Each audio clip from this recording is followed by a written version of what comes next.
This is The Between, part one. I think I want to start by having us all introduce ourselves. And so when I call on you, please say your name, your pronouns, and anything else you'd like for us to know about you.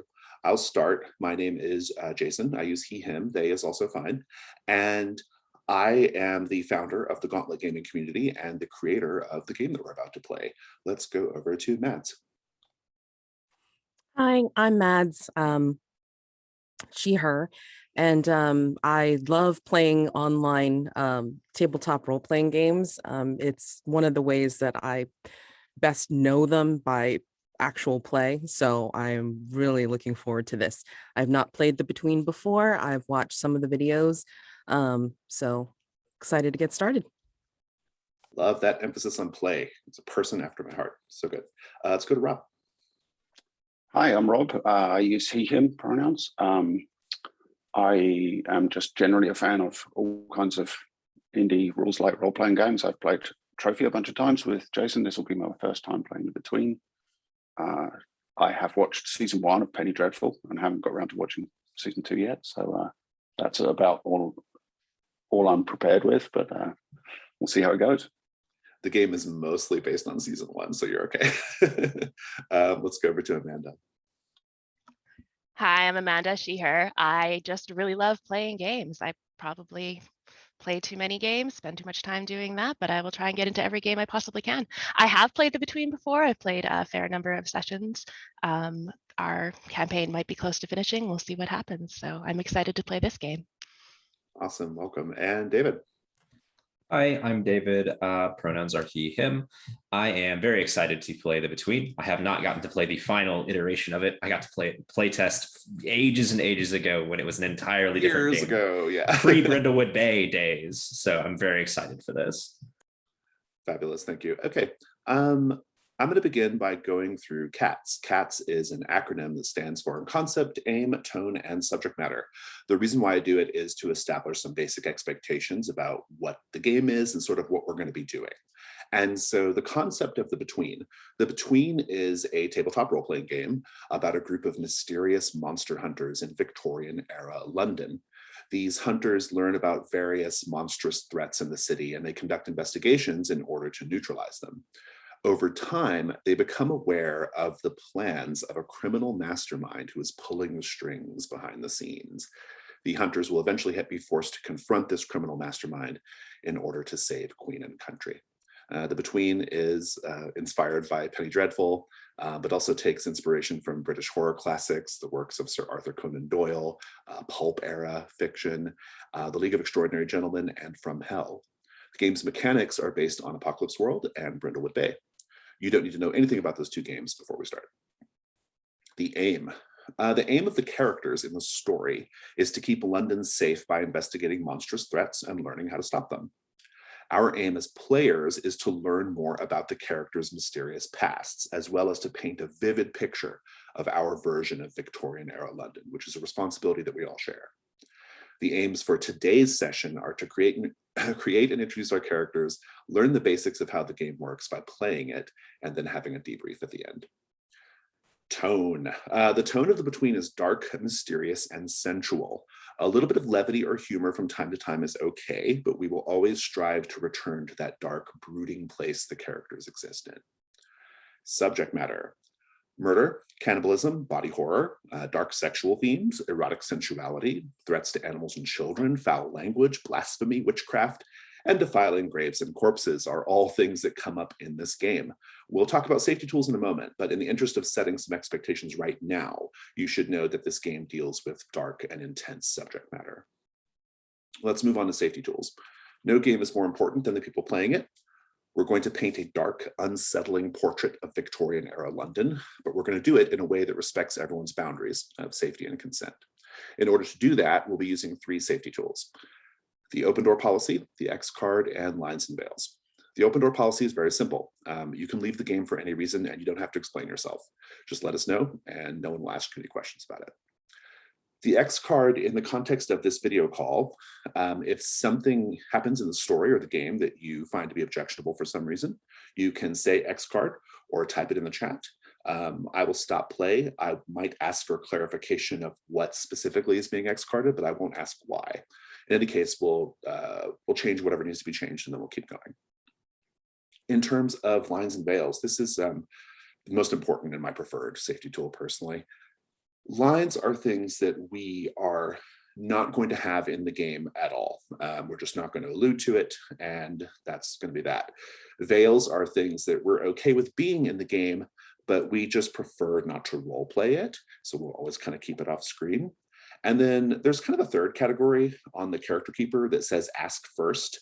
That's for things that maybe you're not sure if it's a line or a veil, but if somebody wants to push into that territory, just to kind of check in to make sure everybody's kind of cool with it. And so I'm going to start by saying my personal lines and veils now, and I'll also mark it on the sheet, which I have not shared with you yet, but I will in a moment. Especially by the end of the first break, if you'll all just go in and mark your own lines and veils in that sheet, that would be great. And so that is safety tools. Okay, so now we're going to move into character creation. At this point, I'm going to, actually, no, read this part on the video. Before we begin character creation, I want to share just a few more details about the setting. So these characters, these hunters, they are the current residents of a place called Hargrave House. Hargrave House is a mansion on Belgrave Square in London. The people who live there share the common goal of defending the city from whatever dark forces are lurking in its shadows, be it monster or murderer. They operate outside official channels, frequently tackling cases that Scotland Yard can't or won't. Importantly, Hargrave House existed long before the characters took up residence there, and previous residents were doing the same kind of work. By the time we join these characters, they have already been living and working together for a time. We don't dwell on how they came to live at Hargrave House, nor do we care about who owns or funds the place, at least not yet. We may learn more about those things in the future, but for now, Hargrave House just is. Another thing to know is that these characters are to remain mysterious. This is really important. We should avoid talking about their pasts, both in and out of character, unless we are prompted to do so by the game's rules. The reason why we do that is because we want to learn about these characters as we play. It's a little bit like watching a good TV show. Like, we don't learn everything about the characters all at once. The information is given to us in pieces at dramatically impactful moments in the story, often through flashbacks. With that said, I'm going to give you a quick summary of each playbook so you can decide which one is most interesting to you. So we have the Vessel. The Vessel is a magic user. They are in regular contact with and the obsession of dark entities that give them their magical powers. Throughout the game, you'll explore their history with these dark entities, as well as with a coven of witches they used to be a member of but have since fled. Play the Vessel if you want to explore dark rituals and what it feels like to be in control of dangerous things. The Undeniable is an immortal being of incomparable physical beauty. They have been worshipped as a god for much of their lives, and they walk through the world with an extreme sense of entitlement.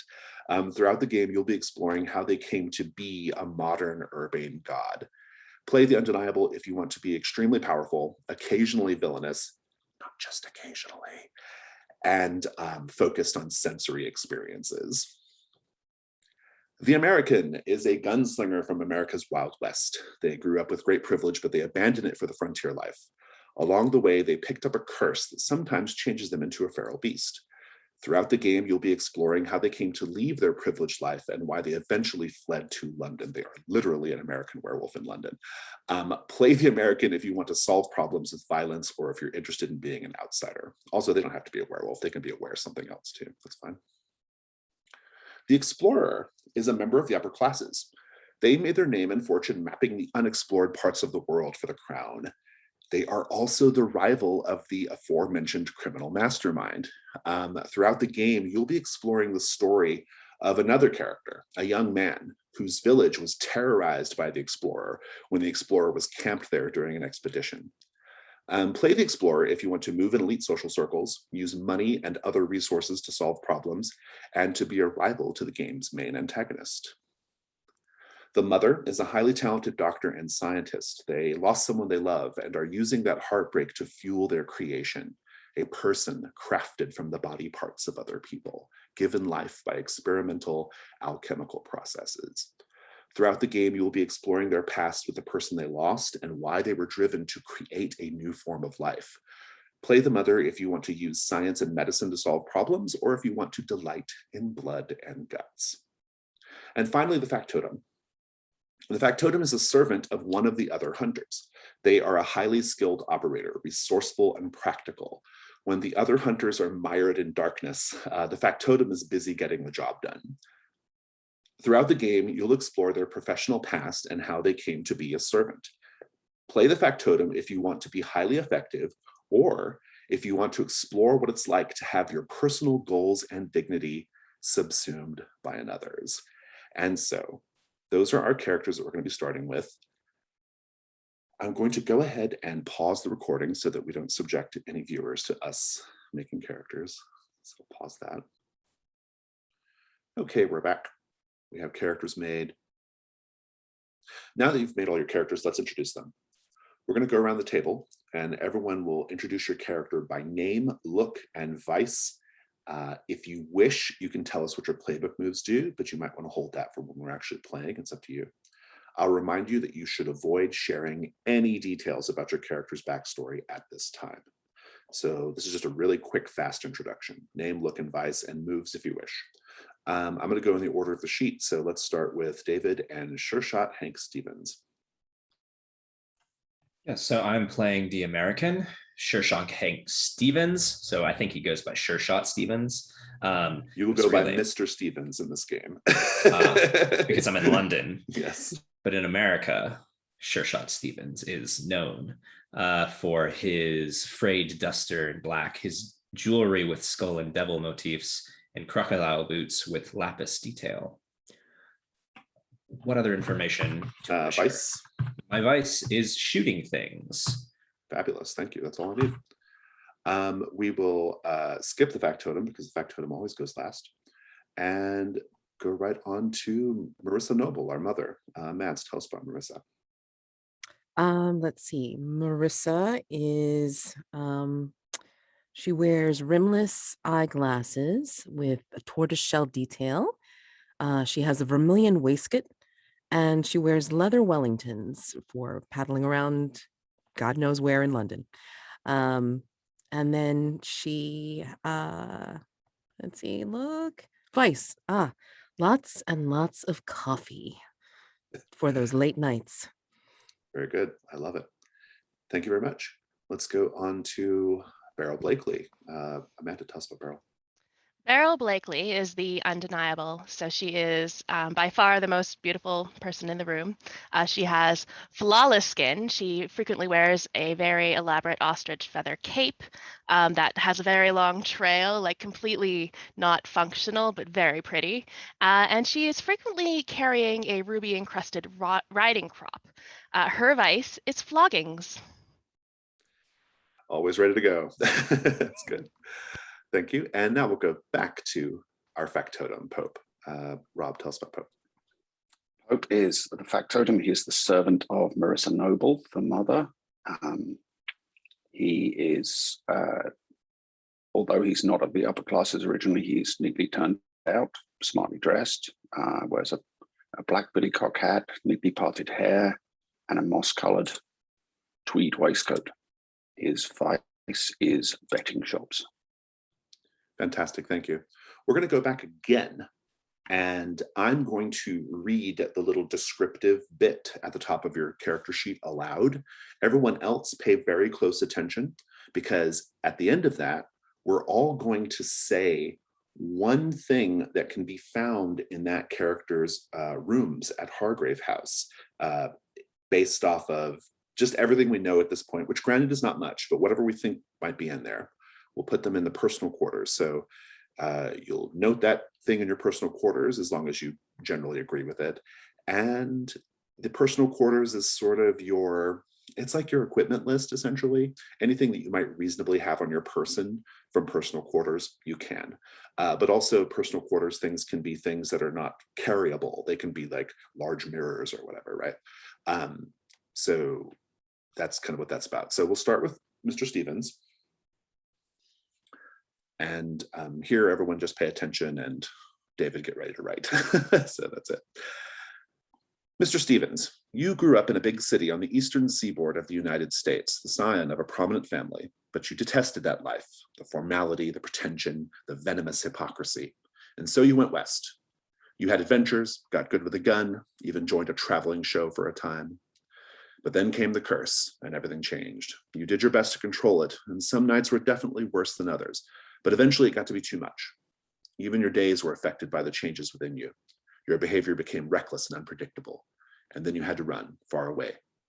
In the end, it was London calling, a thick, throbbing mass of humanity within which to lose yourself, the whole world and all its lovely pleasures right within your grasp. But the curse has found you like it always does.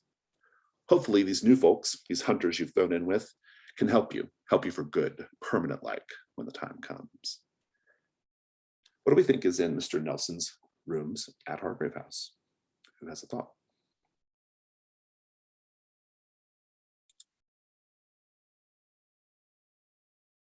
I think for sure he has, it's an obvious thing, but he has, 6 guns and maybe a Winchester rifle. Nice. You have 1 gun already from your move, which is the 1851 Colt Navy, but maybe add the Winchester rifle. Would be good. Yeah, can have long guns, generic. It's up to you.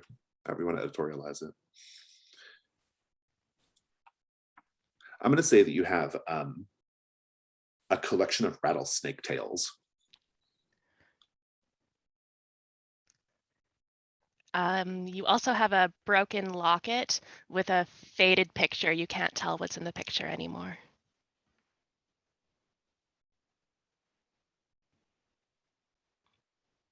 I want to say that you have a dagger. It was a gift. What's special about it?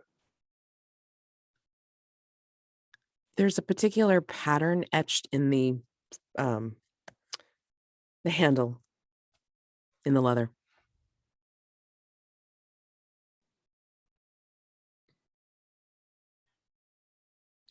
Let's go. Continuing on with Ms. Noble, Dr. Noble, sorry. Dr. Noble, few understand the mysteries of human anatomy like you do. You are one of the most brilliant medical minds in London and could take your place as a lecturer at any number of esteemed academies. But you have different ideas, different plans. You are no longer interested in merely preserving life, but creating it. And so you'll do what you must to survive, tending to the sex workers dying of consumption, assisting Scotland Yard with grisly forensic inquiry, and creeping about in the dark with these new people, these hunters with whom you share a home. But always you are focused on the new life growing in your secret womb, your child, the one you hope will capture even the faintest reflection of the person you loved and lost.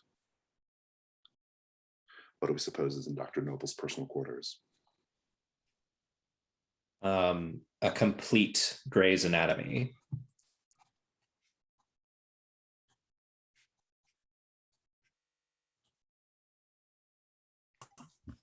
Going along with the books, a pocket-sized book of sonnets that is very faded and well-read.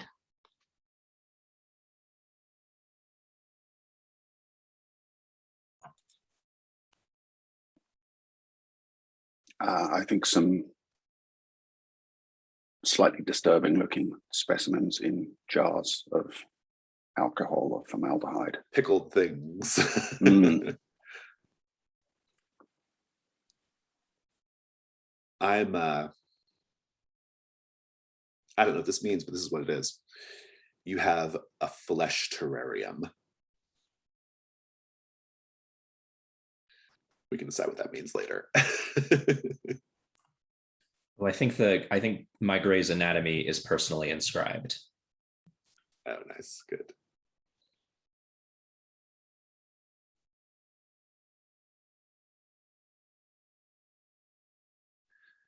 So you just note all that stuff in your personal quarters, and we'll be carrying on.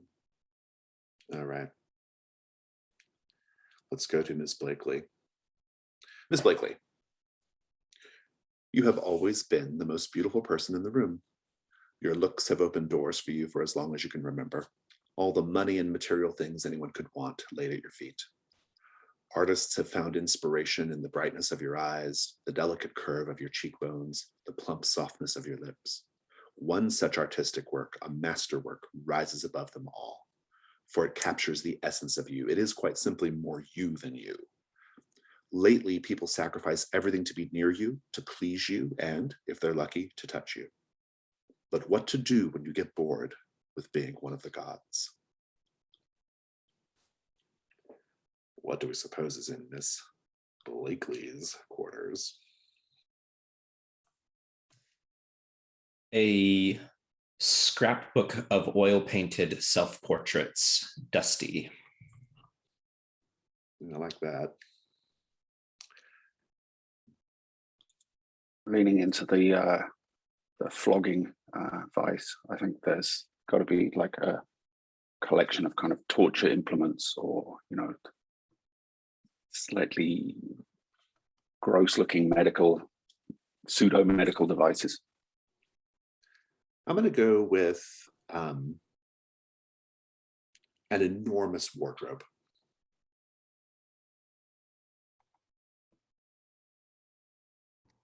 She has a chess set that is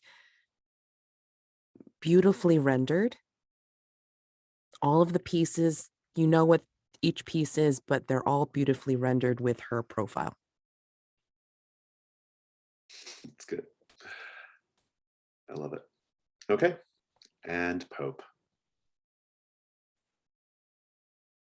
Pope, you had a life before you entered the service of your employer, Dr. Noble, but the details of that life are unimportant.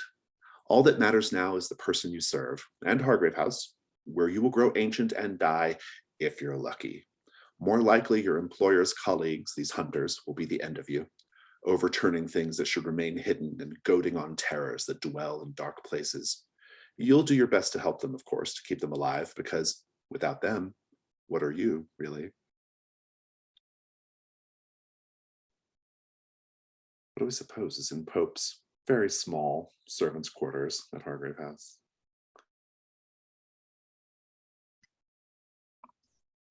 I think maybe even the back of a drawer inside of a book is a bookmark. There's a very faded dance card.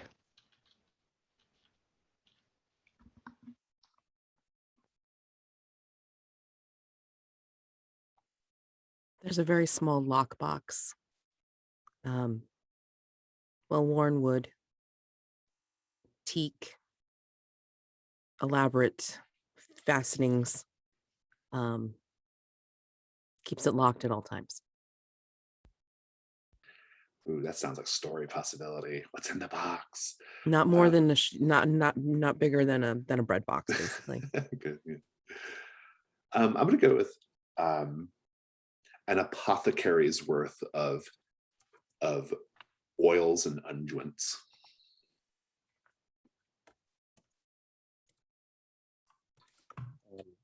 A sealed envelope containing a last will and testament. Ooh, you have some mysterious ones. These are good. Okay. All right. Give you all a second to finish writing down your entries. I continue on. Oh, we're at break anyway. All right. Now that we've met the characters, we're ready to play. Let's take a quick break, and when we get back, we'll start. So let's just take like 3 minutes, just a quick, 10 till. All right. Okay, we are back. Before we begin, I want to just remind you all about Lines and Veils on the Character Keeper. And also, I want to tell you that even though this game is set in a historical time period, we aren't going to dwell on historical accuracy. We'll do our best to represent the technology and culture of the era, but we're going to get some things wrong every now and then, and that's okay. I'd also like to point out that during this time period, people with marginalized identities would likely have been treated very poorly in society. We're going to ignore that part of history. In the world of the between, things like race, nationality, gender, ethnicity, sexuality, disability, and neurodivergence are not a social barrier. Are there any questions before we begin? All right, then. This game is structured in phases of play. If you want to follow along with the phase, as I talk about phases, On the hunter sheet on the very far left, there's a phase tracker. I'm turning it on right now. We start in the day phase. The first step of the day phase is the keeper presents a new threat if there are less than 3 active threats. So let's do that now. Hargrave House is an old Gothic revival style building. It stands out from its neighbors on Belgrave Square, which are done in the more conventional classical style. Hargrave House is also different because it's not just a residence, but a place of work, dark work. And some more of that dark work has just landed on the doorstep. Our first threat is called the St. James's Street Ghost. A back issue of the Illustrated Police News, a tabloid notorious for carrying salacious, blood-curdling tales of dubious provenance, has a story about a young maid, Ginny Hess, who was found dead, apparently from shock, in her employer's St. James's Street townhouse some months ago. This was a while ago. The story claims that the townhouse is haunted and that it was almost certainly the appearance of a ghost that caused the young maid to die of fright. After a cursory inquiry, you learn the precise address of this alleged haunting, 18 St. James's Street, and the name of the family that lives there. They're called the Beals. I'm going to direct the following to, interesting. The vessel's the easy go-to for this one. I don't have a vessel. Let's go with Pope. Pope, most tales of hauntings are complete nonsense, especially those carried by the Illustrated Police News. But Hargrave House has some experience with ghosts, and a particular detail in this story confirms that this is a legitimate haunting. What is it?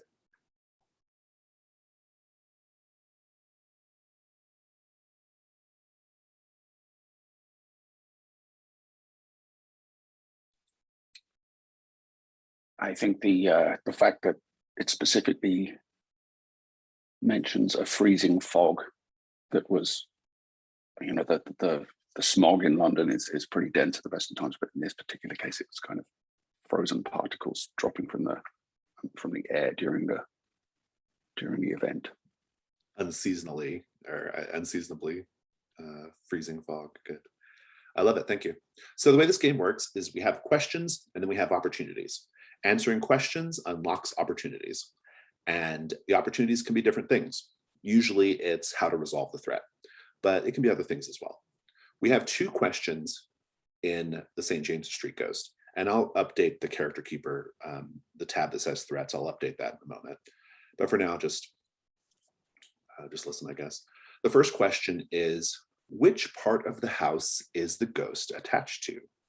The complexity of that question is 4. And the opportunity is, if you answer this question correctly, you all get access to a brand new move called Old Bones. The second question is the actual resolution question, which is, how can we get this ghost to pass on to the next world? The opportunity, that's complexity 6, and the opportunity is resolve the threat by performing a quieting ritual. We also have a part of the game called the Janus Mask. Now, you each have 2 aspects of the Janus Mask on your character sheet, the Mask of the Past and the Mask of the Future. You use the Janus Mask as a way of learning more about your character or drawing them deeper into the supernatural, but mechanically, it's a way of improving your results on the dice. So if you get a result you don't like, even after that result is narrated, you can mark the Janus Mask and improve your result. The threats frequently have aspects of the Janus Mask as well. And this one has one called the Mask of the Unquiet. So it can be chosen once by one player, and so it's available. I won't say what it does yet, though. You have to pick it to find out. Or be Amanda, who almost certainly knows what it does. And so the next part of the day phase is we just have scenes. The day phase in the between is probably the closest to regular role-playing games that are not the between. We just have regular scenes, and then I decide when the day phase is finished.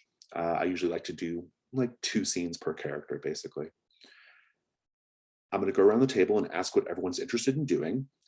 You can begin the investigation of St. James's Street if you wish. You can try to answer one of your dawn questions by showing your life in London or however you want to do that. You can combine these things, of course. In future sessions, you'll have conditions that you'll need to clear, and so you can have like intimate scenes to get those cleared. But for now, that's not really a thing so much. So I'm going to go around the table, and I'm going to go in reverse order this time and ask Ms. Blakely, what would you like to do today? Are you able to hear me? There's that police helicopter going around. Okay, cool.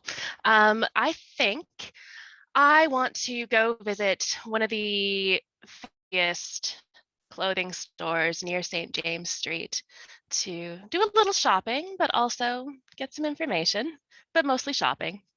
I love it. Let's go to Dr. Noble. What would you like to do today?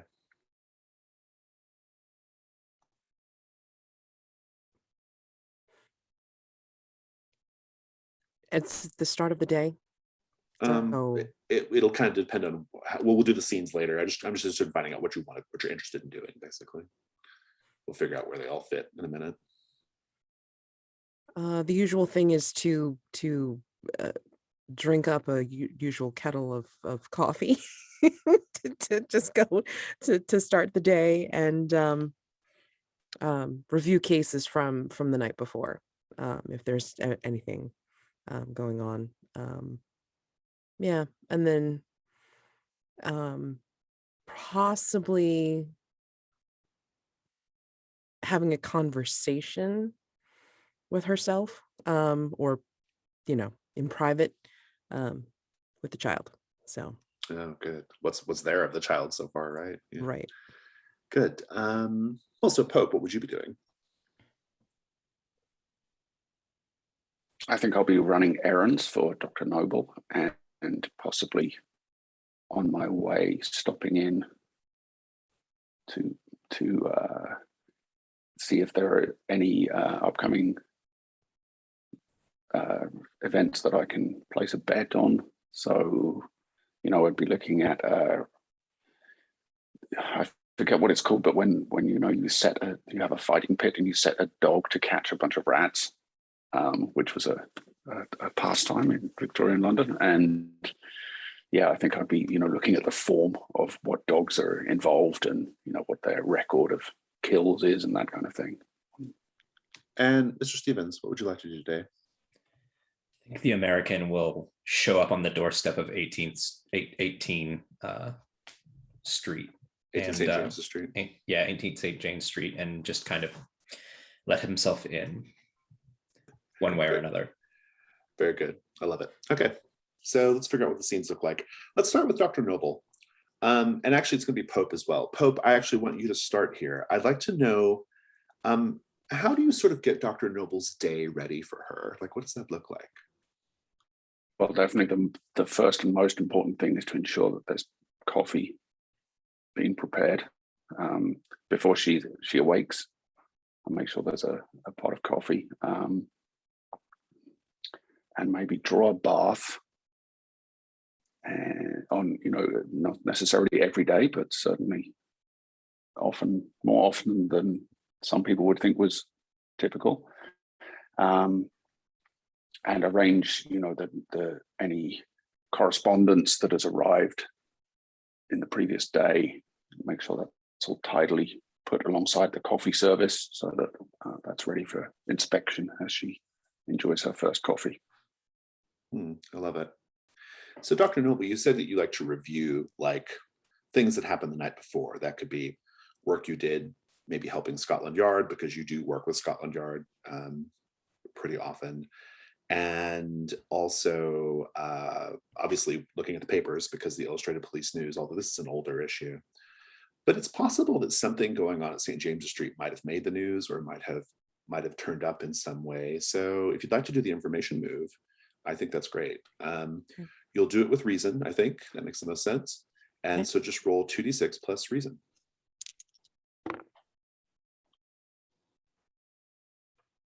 I add the 2. Is that what it is? What's your reason score? My reason is 2. Oh yeah, so you'll just add whatever you rolled, add them up and then add 2. Okay, so 7 plus 2, 9. All right, awesome. We'll come back to that. Miss Blakely, there is a little tidy row of shops over on 18 St. James's Street. This neighborhood is, it's a sort of neighborhood where people who are sort of climbing into the middle class go to live, right? And so they tend to want to like show their new wealth, right? It's that kind of place. And so you will stand out, I assume, because you probably look like you've got a lot more money than these people. I am curious, how are you dressed right now? Oh, I am dressed as fashionably as I could possibly dress, which is how I usually dress. But in this case, I've got quite a few more jewels than maybe normal. I plan to stand out here. I don't want these people thinking I'm one of them. I want to stand out a lot. I love it. I think some of the shop girls will even be like a little intimidated by you. You're probably Good. accustomed to that. Yeah. Oh, yeah. However, you will notice there is a woman. She is, let's describe her, shall we? She is wearing what you would probably consider to be a far too tight corset, streaks of gray in her hair, and she's clearly watching you, right? Like you can tell she's watching you. Like she's talking to a shop girl and sort of like, handling fabric, but she's like very obviously like keeping an eye on. And I'm curious what you do. I ignore her. I'm used to being watched. She'll say, "Oh, I hope you don't think me too forward, but those are beautiful rings on your fingers, just really beautiful pieces." I'm sorry. And you are? Oh, I'm Constance Head. I'm something of a community leader here in the neighborhood, and you see some eye rolls from other people at the shop, right? Oh man. I think Miss Blakely just gives her the up down look and turns away and walks towards what looks like would probably be the manager of this establishment. Ms. Head follows you. She says, "I mean, you cut quite a striking figure. I can tell you don't live here on St. James's Street. Don't take that the wrong way. I mean, this is a very, very, let's just say it's everyone here has a very, very common sort of fashion and disposition. I don't have to tell you that. And of course, it's certainly no business of mine what goes on anywhere or any place, but what sort of community member would I be? What sort of neighbor would I be if I didn't stay abreast of things going on around here? And well, you seem like something going on around here." Miss Head, was it? Yes. In your circles, is it polite to speak to people you don't know this way? Oh, well, Because you see, in my circles, which clearly are not your circles, this is very impolite. Now, if you don't mind, I have things to do. she's, oh, yes. I apologize. I don't mean to offend. And she goes and back to whatever she's doing. She's still looking at you though, right? I kind of hope that the idea here is I'm kind of hoping that everybody in the shop saw that happen, saw that little takedown, for one, to put this woman in her place, and for another to know that, you don't speak to me unless I speak to you. I like it. It's good. Yeah. Let's cut over to Mr. Stevens. Sure shot. You're just there on 18 St. James's Street. It's as I've described, this time of day, it's mostly just like mothers and nannies, pushing around perambulators and, kind of wrestling with their kids and stuff. Everything's fairly neatly kept though. 18 St. James's Street itself is a townhouse, quite tall, multiple levels. And there's a little gate and garden in the front. What do you do? I just go up and knock on the door. There's a pause. Assuming you have somewhat heightened senses because of your condition, you will hear inside the house a woman that she says, "I know it's not your job, Irma. I know you're the cook, but what would it look like for the lady of the house to be answering the door?" And there's just a pause. No one's answering the door. What do you do? I knock louder. Just a moment. And the door's opened. You're greeted by a woman wearing kind of a simple tartan dress, but and maybe a little frayed on the hems. And she looks very harried, hair kind of a frizz. And she says, "Oh, hello. You'll have to forgive me. Our butler is out sick today. How are you? How do you look right now? Are you wearing your whole getup? Like, Yeah, I have the whole regalia. My head is tilted down when she opens the door so that my eyes are obscured under the brim of the hat. And I look up at her, my eyes hard and steely, and I give a wolfish grin. I love it. She says, "Are you here selling tickets to some sort of show?" Why, no, ma'am. As a matter of fact, I'm here to have a look about the premises. Oh, you're American. Now, whatever gave you that idea? Oh, well, I just well, your accent and your sartorial choices. Sorry. Why do you want to look around the premises? Do you work for some sort of government institution? No. Ma'am, I'm here because I hear there are some strange goings on, and I'm going to get to the bottom of it one way or another. So I prefer the more direct approach. She says, "Strange goings on." Oh, let me guess. You must have read that horrible newspaper article. Indeed, ma'am. I told Harold it was an absolutely terrible idea to post that story, but, well, or to sell that story, but, Harold's always thinking of ways to monetize our misfortune. That's his way. Well, you're not the first person to come inquiring about that matter. I've reached a point where I don't even try to stop people anymore. Just please, just make sure you wipe off your boots before you step in. Certainly.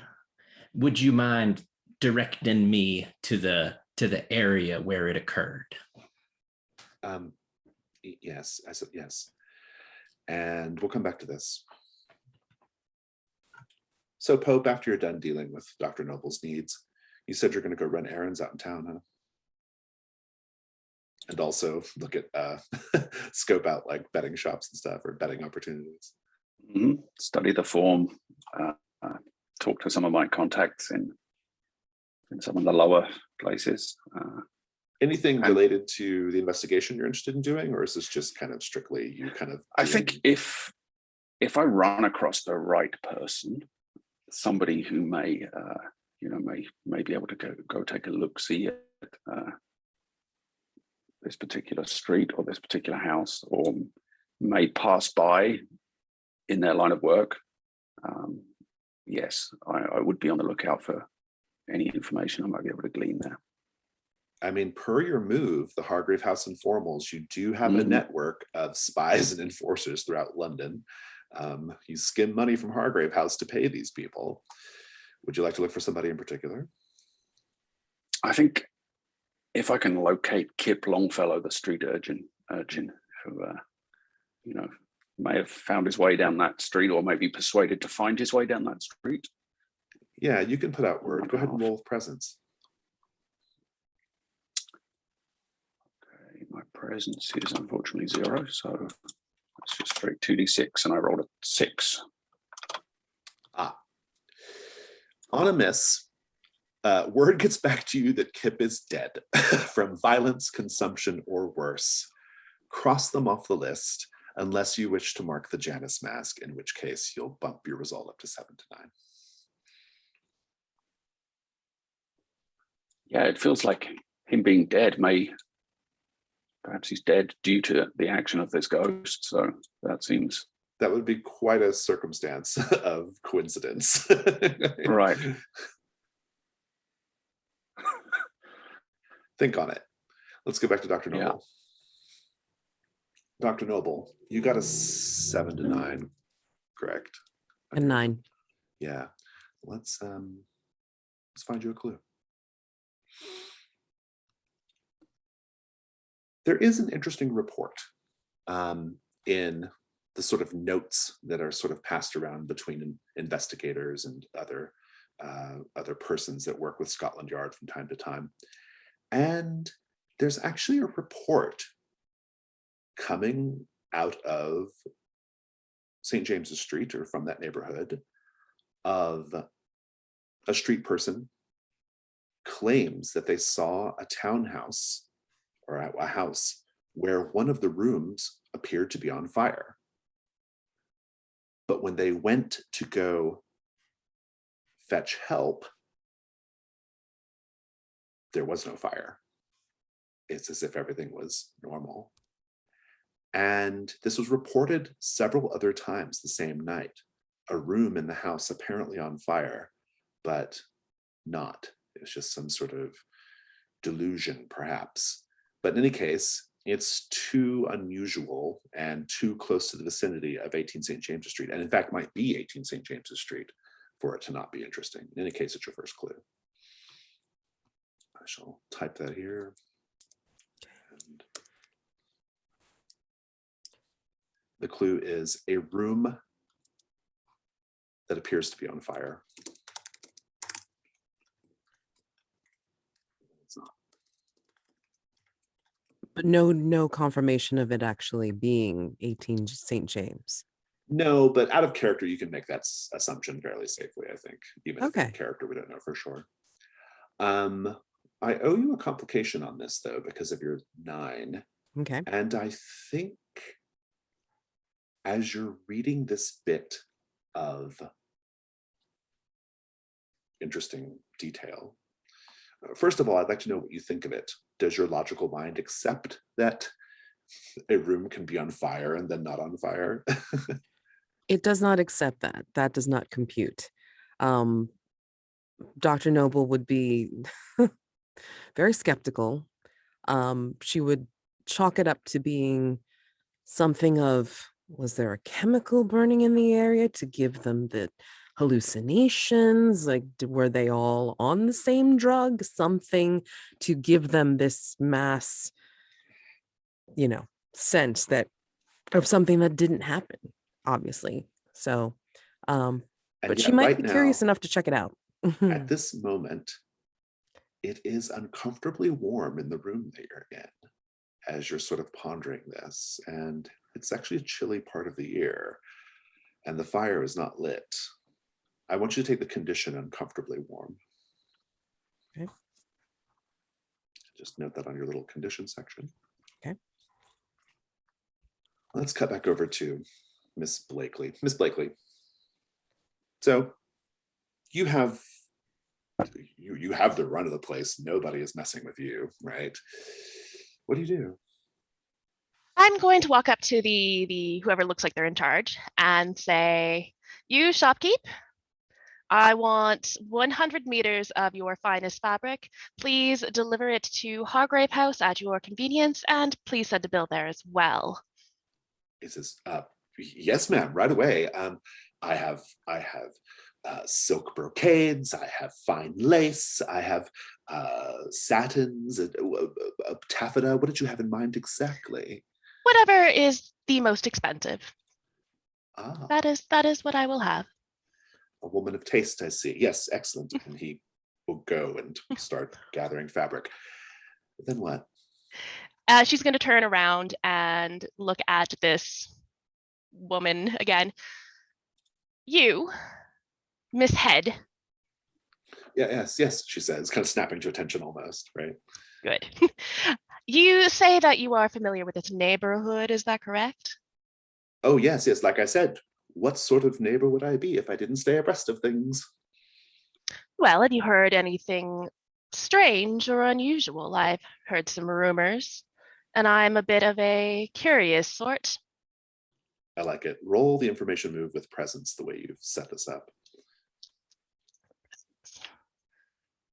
And that's an 8. She says, well, yes, actually.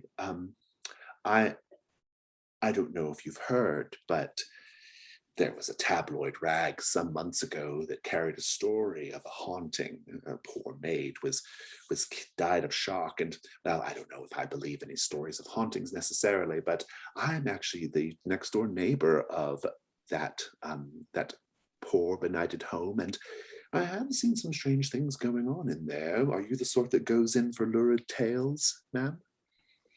Well, when I'm bored, and unfortunately, I'm always bored. She says, well, I was out looking at the hedge, checking the work of my gardener, as you might imagine, and I just happened to look, look into the window at the house next door, and I did see something rather unusual. And here, I need to pick a clue. Give me a moment.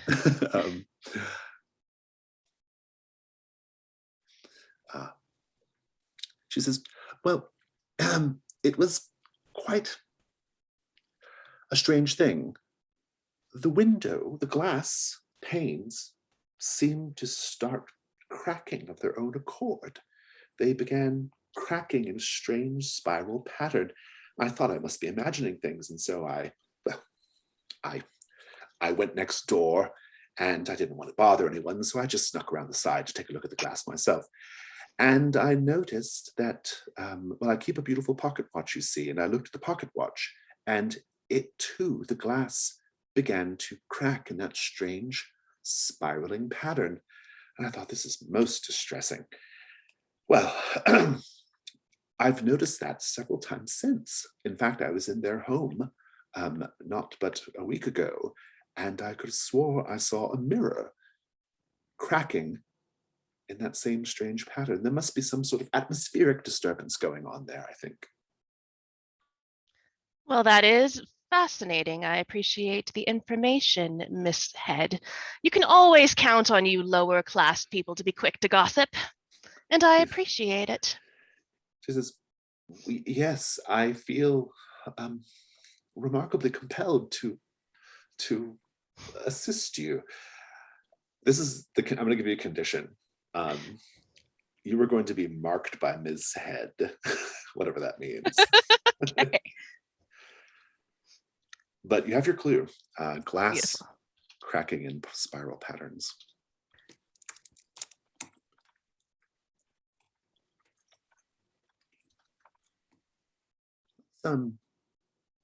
Carry on with Mr. Nelson. Mr. Nelson. Mrs. Beale, Alice Beale's her name. She says, well, she was found upstairs in the hallway that connects up the bedrooms. I suppose, is that where you want to start? This is for Stevens? Or Stevens, sorry, yeah. Yeah. Yes, ma'am, that would be helpful. At some point, I may need to ask you or the lady of the house some questions. That's the lady of the house. Yes, that's Alice. Okay. Beale, yeah. Okay.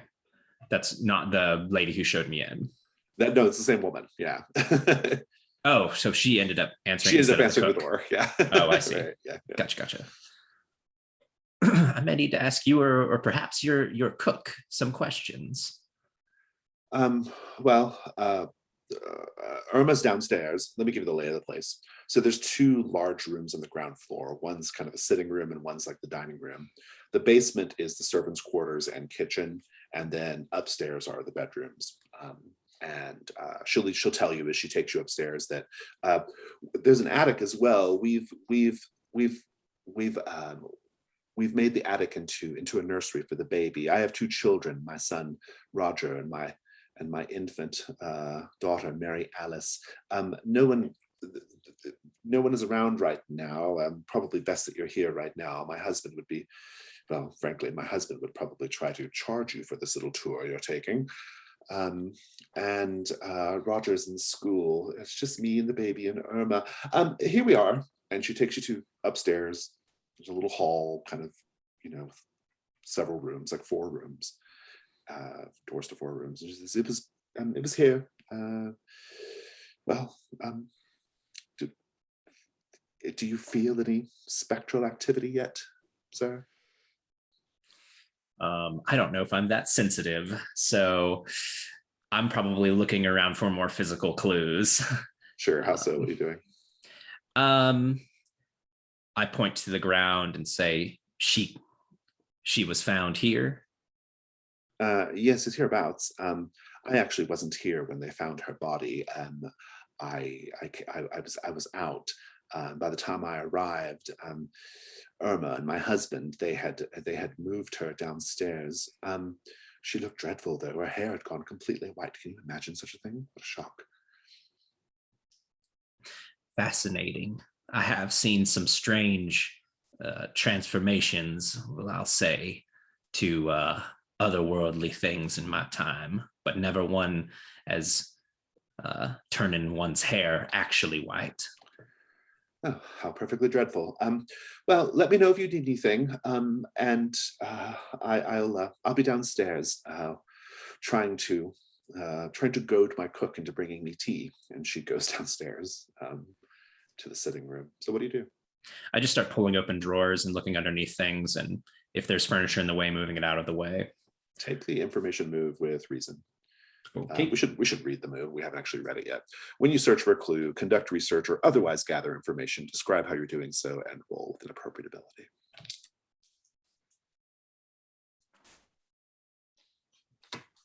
So 10. Nice. On a 10 plus, or on a hit, rather, you find a clue. I'll tell you what it is. If you'd gotten a 12 plus, you also find a masterworking clue, but that's okay. We'll go with a 10 for now. You're looking around, and there was a crystal decanter with some sort of wine. Out of character, it was port. And you look back, it's on a little table. You're looking through drawers, and you look up, and it's now empty. It definitely had wine in it moments ago. And if you watch it for a time, you'll see it starting to slowly fill back up. It's an incredible trick. What do you do? I go over and lift it off the table to see if there's any like apparatus. No, there's not. Is it still filling while I'm holding it? It just eventually it just blinks out of existence and it's empty again. Huh. Does it feel lighter when that happens? Yeah, but it's pretty heavy crystal to begin with, so it'd be kind of hard to tell. Interesting. But that's your clue. Cool. Self-filling decanter. We're going to say a crystal decanter that appears to empty itself.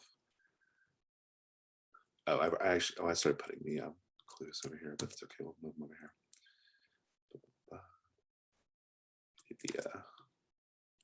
There we go.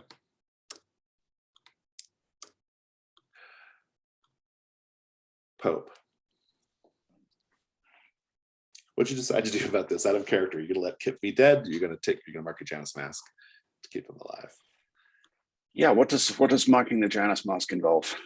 So you look at your mask of the past, or the mask of the future, or the mask of the unquiet with the St. James's Street ghost, and choose which one to mark. If you mark the mask of the past, you have to mark the first box. If you mark the mask of the future, you can choose any you wish. If you want to mark the mask of the unquiet, you just say you're marking it, and you mark it. It can only be chosen once. And they just do different things. The mask of the past is about learning your backstory. The mask of the future is usually about seeing your private life in London, or otherwise drawing you deeper into the sort of darkness of the setting.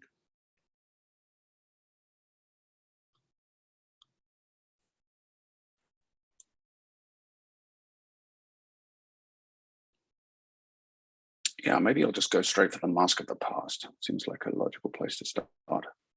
So go ahead and mark it for now. You don't have to do it yet. Just mark it for now. Mm-hmm. And what that does is it changes your 6- to a 7 to 9. And so you have you get a little bump up. And instead, for the Hargrave House informals, on a 7 to 9, they show up right away and do as you wish. But they'll either take a while to show up or they want something in exchange for their help. My choice. I'm going to say they want something in exchange. So Kip Longfellow shows up. He's a street urchin. He's quite short even for a malnourished kid. He smells of hay. He's weirdly red all the time. And I'm not going to do a Cockney accent, so forget it. But he does show up and he says, he's the only person who calls you Mr., by the way. He says, Mr. Pope, I heard that you were looking for me. That's right, Kip.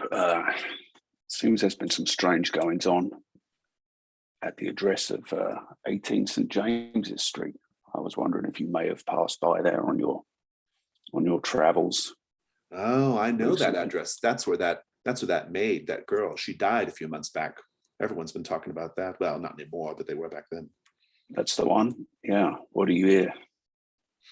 Yeah, I've heard all sorts of different things, but my memory is not so good. It's the fact that I don't eat well, Mr. Pope. That's the sad thing about being a street urchin.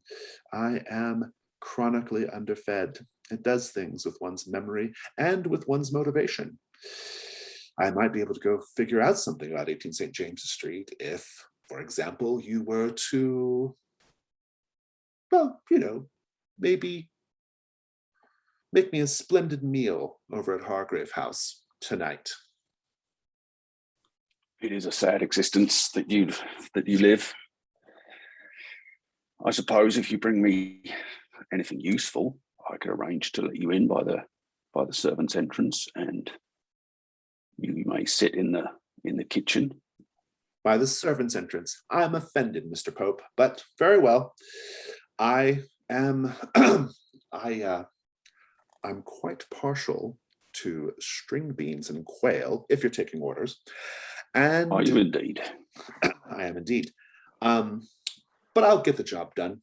I'll go poke around that ghost-infested home and tell you what I see. Could be pretty exciting, actually. I actually know the boy that lives there, Roger. Well, you see that you keep yourself out of harm's way and get back to me safe and sound. Exactly. And you see to making sure that the gravy is piping hot. I think Pope rolls his eyes at that, but yeah, you'll get what's put in front of you, young man, and count yourself lucky. He gives you a dramatic bow and then goes off. What do you do after that? I imagine that Dr. Noble has sent me to retrieve something, to acquire something from an apothecary or a medical supply shop, and I'll make my way there with the slip of paper that she's given me and pick up the item in question and then head back to Hargrave House to meet with her. Sounds good. We'll come back to that. Dr. Noble, this room is unbearably stuffy. What do you do once you're done going through your papers and things and reports? I check everything around the room, making sure the fire's out. It's unseasonably warm. And contrary to what I know is outside, I'm still going to go and open the window just to relieve the pressure of the warmth. Odd as it is. London, even in Belgrave Square, always stinks. This is something that doesn't get mentioned in the more romantic histories of the city. It smells vile almost at all times. It's the Thames. I'm curious, do you find that smell oddly reassuring or unbearable? reassuring. Why?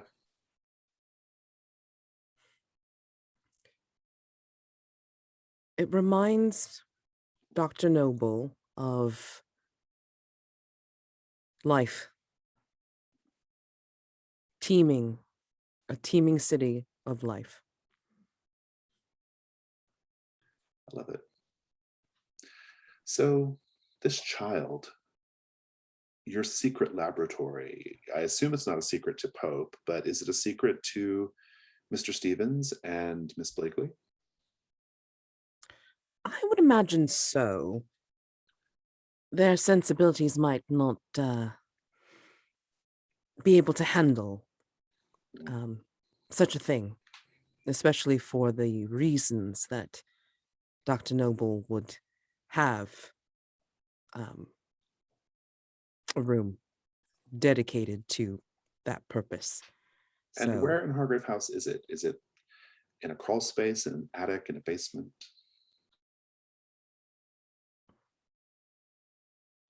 Somewhere else in the back, perhaps?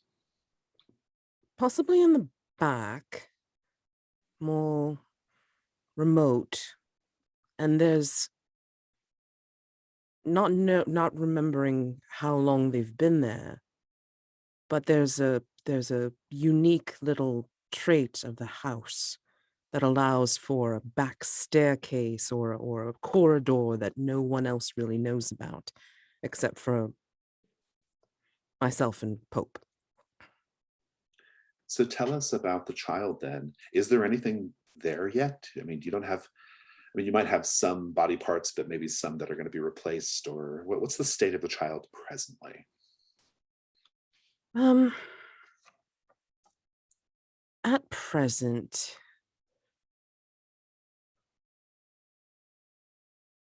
there's the internal organs, I would say. Some of it's out in plain Jars. view. Yes, out in plain view and discernible, but no one else really knows what they are. Mm. And some other more useful parts are also down in the laboratory as well. So, Without telling us anything about your past or the person you lost, give us the scene. What's going on? What do you say? so knowing Pope would be out for a little bit, but he understands why she needs to go into the laboratory. She would take the time to check on the child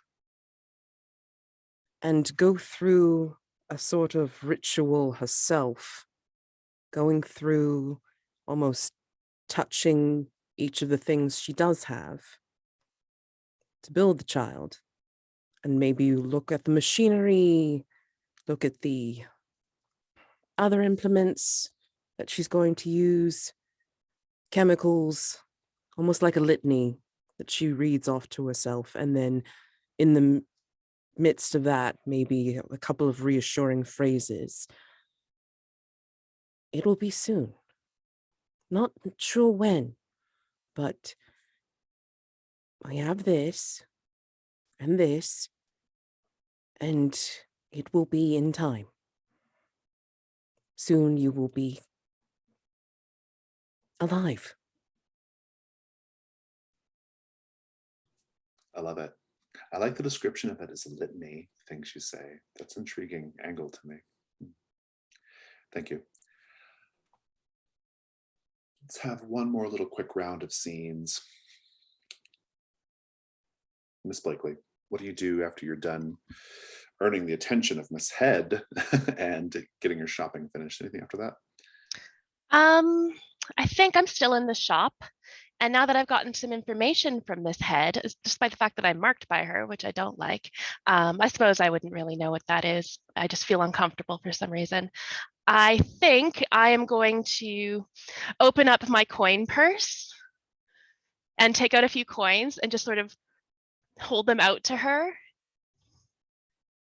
Well, She takes them and she says, "But what's this for? It's for your help. And Miss Blakely is going to deliberately drop them on the ground. Miss Head, she actually does bend down to get them, creating quite a scene here in the shop. And then I'm just going to walk out. I love it.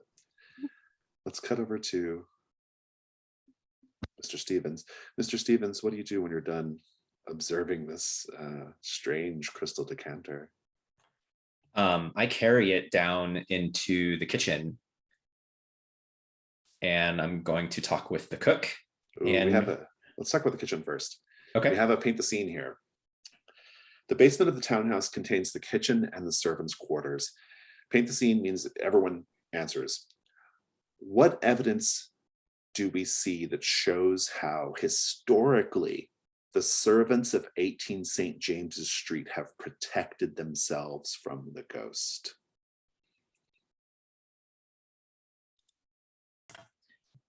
I think when I push the door open, there's a line of salt.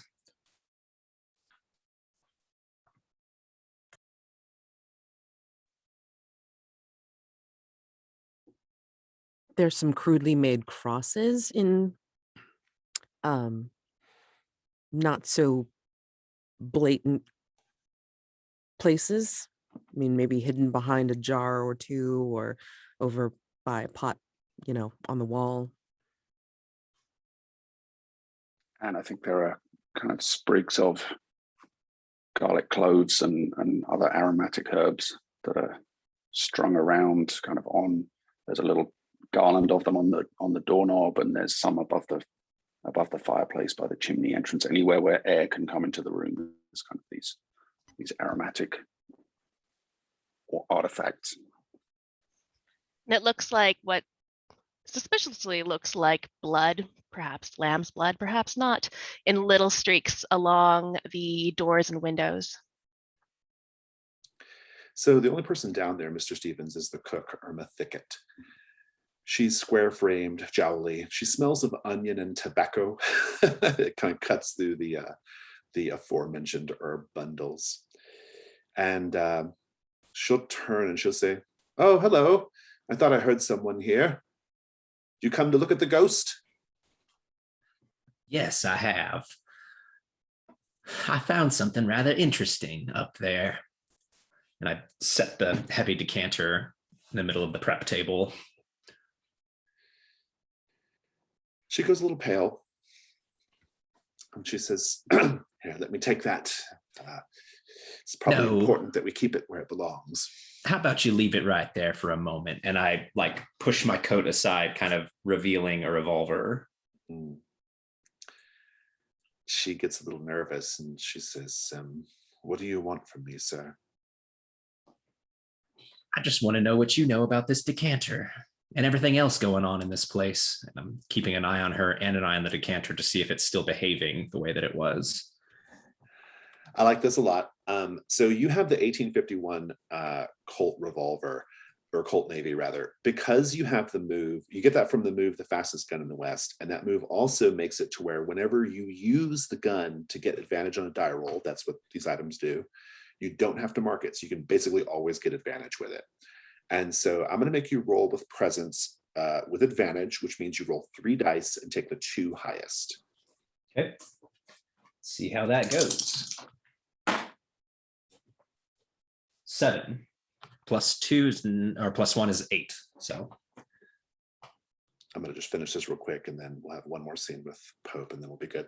She's clearly takes the threat and she says, "Well,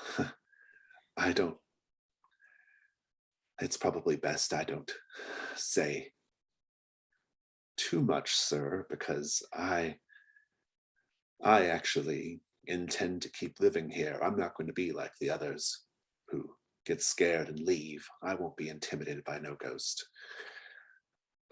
She says, "But just wait for it, sir. You'll feel it first, like a tingle on the back of your neck. like fingertips caressing the back of your neck. And indeed, you do feel it, she says. And then if you wait a little longer, those fingers will start to slide around to the front, and they'll begin stroking your Adam's apple just so. And indeed, you feel it. And then those fingers begin to tighten, and you feel a tightening around your neck. And it gets tighter and tighter until you think your windpipe is going to be crushed. You can feel it now, can't you? And you are being choked by something, by an invisible force.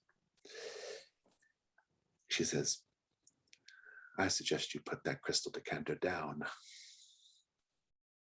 What do you do? So it was sitting on the table. Yeah. And I think I give a choked, like hers, I ain't afraid of no ghost neither.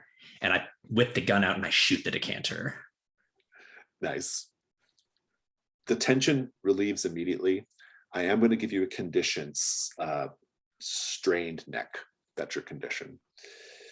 But that is also your clue. It's a tightening, the sensation of a tightening around your throat. Let's note that. Somebody want to note that for me? That'd be great. And let's just have one little quick scene with Pope, and then we'll call it a day phase. So Pope, you are leaving the shop, picking up whatever you had to pick up. And you are getting ready to cross the lane when a large carriage blocks your way. The carriage is very expensive looking. It's huge for one thing. And it's dark lacquered woods with brass accents and a liveried driver. Just comes to a complete stop in front of your path. And there's a little curtain in the passenger compartment. And the passenger slides the little curtain open. And inside is a woman, an older woman, a Black woman. She's, despite her apparent age, quite lovely. Her hair done up in curls. And most intriguingly, a sapphire gem on her throat, like a choker. And that sapphire gem glimmers in the afternoon light. And she looks at you and she says, "You're called Pope, correct? I am, ma'am. And you work for a Dr. Noble, yes? That's correct. And you live at Hargrave House on Belgrave Square. You seem to know an awful lot about me. You have me at a disadvantage. It is my job to know things about people, Pope." She says, "Do you enjoy your employment at Hargrave House?" Steady work. I've done worse. Yes, I know you have. What are you thinking right now? I am used to some notoriety of the inhabitants of Hargrave House, and yet I'm also curious as to who this person is and what they want. What do you I'm say? trying to be quite guarded, hoping she'll reveal something. She says, "Sorry, I don't mean to delay you. I'm sure you have many important errands to attend to. I just wanted to take the measure of you, that's all."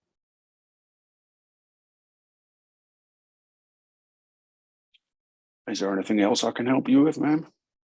Not yet, but soon. Do give your regards to Dr. Noble and the others as well. And she reclines back in her seat in the carriage and goes for the curtain to close it. think I tipped the peak of my hat and step back. I'm going to give you a condition, the sapphire. That will end the day phase. You want to follow along on the phase tracker over on the hunter sheet. We'll click over to the dawn. No, the dusk, sorry, the dusk. Okay, so we have some steps here. We have to resolve any playbook moves or custom moves that are resolved during the dusk phase. According to the phase tracker, it is the quickening and unquenchable thirst. Unquenchable thirst won't come into play right now, but the quickening will. So let's read the quickening. Mr. Stevens, you live with a curse that causes you to become savage, even feral, to the point where your body physically changes. At the start of the dusk phase, roll with composure or sensitivity, your choice. Roll with composure. I'm going to put you at disadvantage as well because of your injury. All right. You're a little less in control than normal. So roll 3 and take the 2 lowest. 5. 5, not great. On a 5, on a miss, you're going to lose control. You can retire this character and tell the keeper to put the curse in play, or reveal your curse to another hunter and ask for their help controlling you tonight. If they agree, neither of you can take any action that would trigger a move during the night phase, but you should narrate scenes showing how the cursed character is being controlled throughout the night. And then at the dawn phase, you both mark 1 XP for doing that. Alternatively, you can mark the Janus mask. The choice is yours. This feels too early for this, so I think I'll mark a mask. Choose past or future, your choice, or the Mask of the Unquiet as well.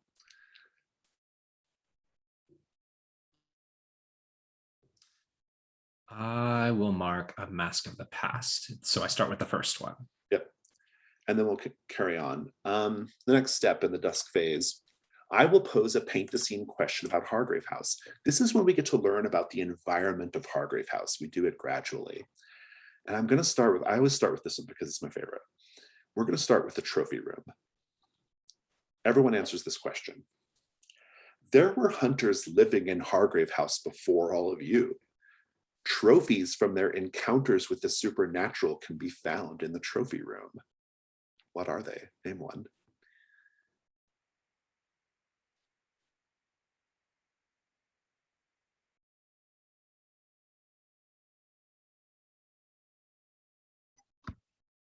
The head of a Selkie.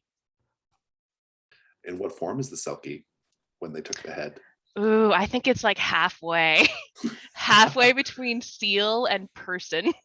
I'm sure that one gives Mr. Stevens the heebie-jeebies from time to time. Yeah, probably. Yeah, good. I think there's a skull that's ostensibly human, but with the sign of just 2 horns on the forehead, or the stumps where the horns would have been growing out.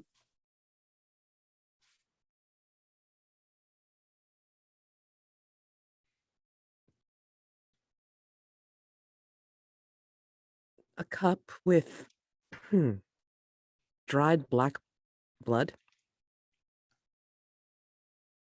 Golden cup, sorry. Love it. David? There's a little single mantle with a jar and a plaque that says someone's name. And in the jar is like this green fluid. It's like ectoplasm, I think. Nice. Now everybody says what their hunter will be doing or what they'd like to do during the upcoming night phase. Now here's the thing. During the night phase, during this dusk phase, it's assumed that you all are having a meeting in the trophy room, okay? We don't role play that, but it's assumed that you're sharing, at the very least, like clues about St. James's Street and perhaps strategizing for what you're going to do tonight. But we don't role play that scene. We just have everybody speak out of character what their hunter is going to be doing tonight. After everyone speaks, everyone can make an adjustment if they want to make an adjustment. But there's no discussion, importantly. It's just say what you want to do and then revise if needed. It doesn't mean that's what you're going to get to do, because as I like to say, the day phase belongs to you, but the night phase belongs to me. We will do whatever I want to do tonight, but I do want to hear what your thoughts are. So let's go around the table.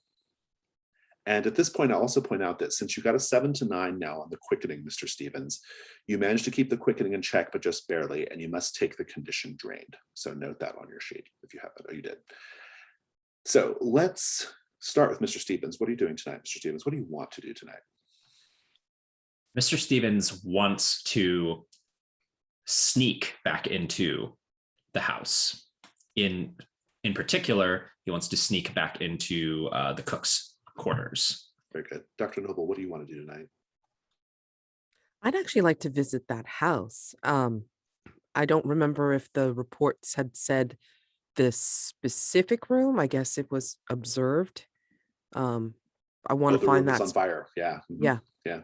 You can find out. You can sort that out for sure. Yeah. Sounds Yeah. good. Ms. Blakely, what would you like to do? I would also like to visit the house. I'm going to get Miss Head to be the distraction to let me in.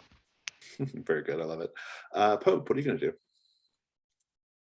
I am going to wait for Kip Longfellow. And make Kip a dinner. make him a dinner, not quite as fancy as he was hoping for, I don't think, but probably better than he's had for quite a long time. And other than that, I will be at Miss Noble's disposal as she requires me. If she requires me to accompany her, then that's what I'll be doing. Sounds like everyone is more or less on the same page. We'll kind of talk about what's happening once the night phase begins, but that works for me. At this point, we resolve Janus mask prompts that remain unresolved. You have the option of waiting until the end of the session when we get the dawn phase done, or you can do them right now. Especially since you just chose yours, you might need more time to think about yours, David. But Pope, if you're ready, you can narrate a flashback to your young adulthood before you were a servant that shows your most significant professional triumph. Or you can wait till the dawn. It's fine as well. Yeah, I think we can, we see Pope as a young man. He grew up in the wrong side of London, and he was something of a amateur boxer, bare knuckle fighting, with none of the kind of niceties that we have in modern boxing with timed rounds or anything like that, or limited rounds. Just goes on until somebody stops. And although he's a wiry, thin young man, he's not carrying a ton of muscle. He's fast and clever with the way he moves, and we see him catch the eye of one of his bettors who's betting on the boxing match, and that's kind of becomes his, as he beats his opponent who was the favored the favored competitor in the bout. He catches the eye of this man who had actually bet against the favored competitor. So Pope has made him some money, and this becomes Pope's way out of a life of poverty and having to fight for a living. I think he ends up entering this man's service. I love it. As a factotum. Thank you. David, do you want to do sure shots now, or do you want to wait till the dawn? I'll wait till dawn. Okay. Continuing on, I introduce the unseen. The unseen is a mechanically unique thing, and I mean in all of role-playing games, not just PBTA games, whereby we see something taking place in London on this same night as what you're all doing. It has no direct connection to the story. It's literally just flavor and sort of painting a picture of London. You'll recall earlier I said we all share the responsibility of painting our version of London, and that's what we're doing with the unseen. However, even though there's no direct story connection between the unseen and your hunter scenes, you should try to connect them at least a little bit thematically or visually or just in some sort of way.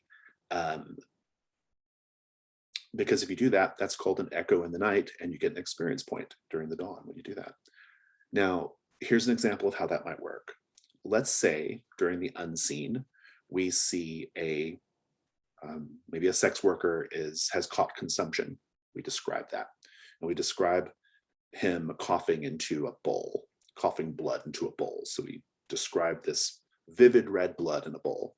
And then during the hunter scenes, one of you describes a bowl at St. James's Street filled with red flowers.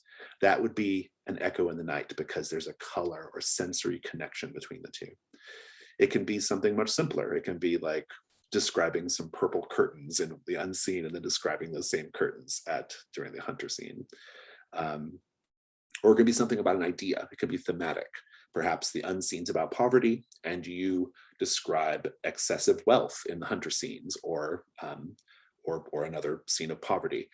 Also, it's vice versa. So something that happens in the hunter scene can echo into the unseen and you also get credit for it. So the idea is just to create some connections between the two, even though they're not connected at all in the story. I'm going to introduce the unseen. You can follow along on the tab that says London at Night, the unseen. We are going to start with, this is always an interesting choice. We're going to start with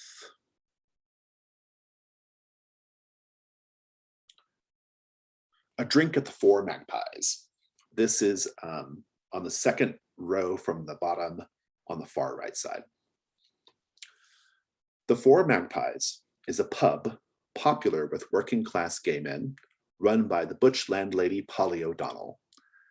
While it seems like any other cramped, rowdy, spit and sawdust pub, it is an oasis of relative safety in a dangerous city. Polly does what she can to protect her boys. There are a few small rooms available upstairs, and some of the lads make a bit of extra coin entertaining wealthier guests. The first prompt is a paint the scene, which means everyone does it. And then I'm going to assign the remaining three. The first one is going to be for Amanda. The second will be for Mads. And the third will be for Rob. We're going to take a 5-minute break. During that break, read your prompt as including the first one so that you're ready to speak to that. And we'll come back and do the night phase. So let's take 5. A drink at the Four Magpies. Everyone. Describe a moment we see of men sharing a moment of intimacy that would be unwise to do elsewhere. And I want to just quickly, just in case people haven't taken a look at the safety tab in a little bit, but there is a line through homophobia and transphobia as well as sexism and such. So we want to try and make sure we stay cool on that. But I think one of the things that we see in the Four Magpies is men touching each other intimately, like not always suggestively, but brushing of hands and whispering into ears and hugging and all that sort of friendly and romantic type of touching that might not be appropriate in London society where people kind of stiff upper lip, don't touch people. You see distinct like couples that would be feeding each other. Like there's little dainties on plates, and then they're essentially being very intimate in that, they're touching through the food, basically. Yeah, and I think we see men drinking together, but in a way that's not the kind of rowdy, boisterous guys together type drinking. And some of those men are drinking, your typical pint of beer, but some are drinking things that would, in most places, be considered more feminine drinks. And often, there's mixtures of those two varieties of drinker. Two young lovers sit in a corner holding hands, and one rests their ear against the other one's chest.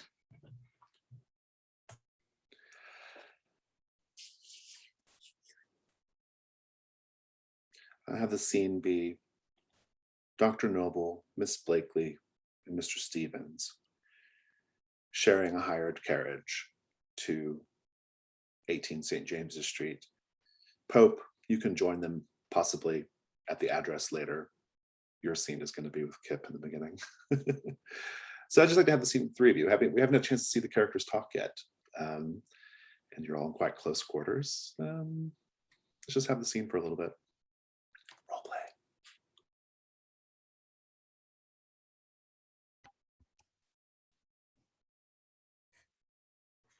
Shopping today as usual, Miss Blakely.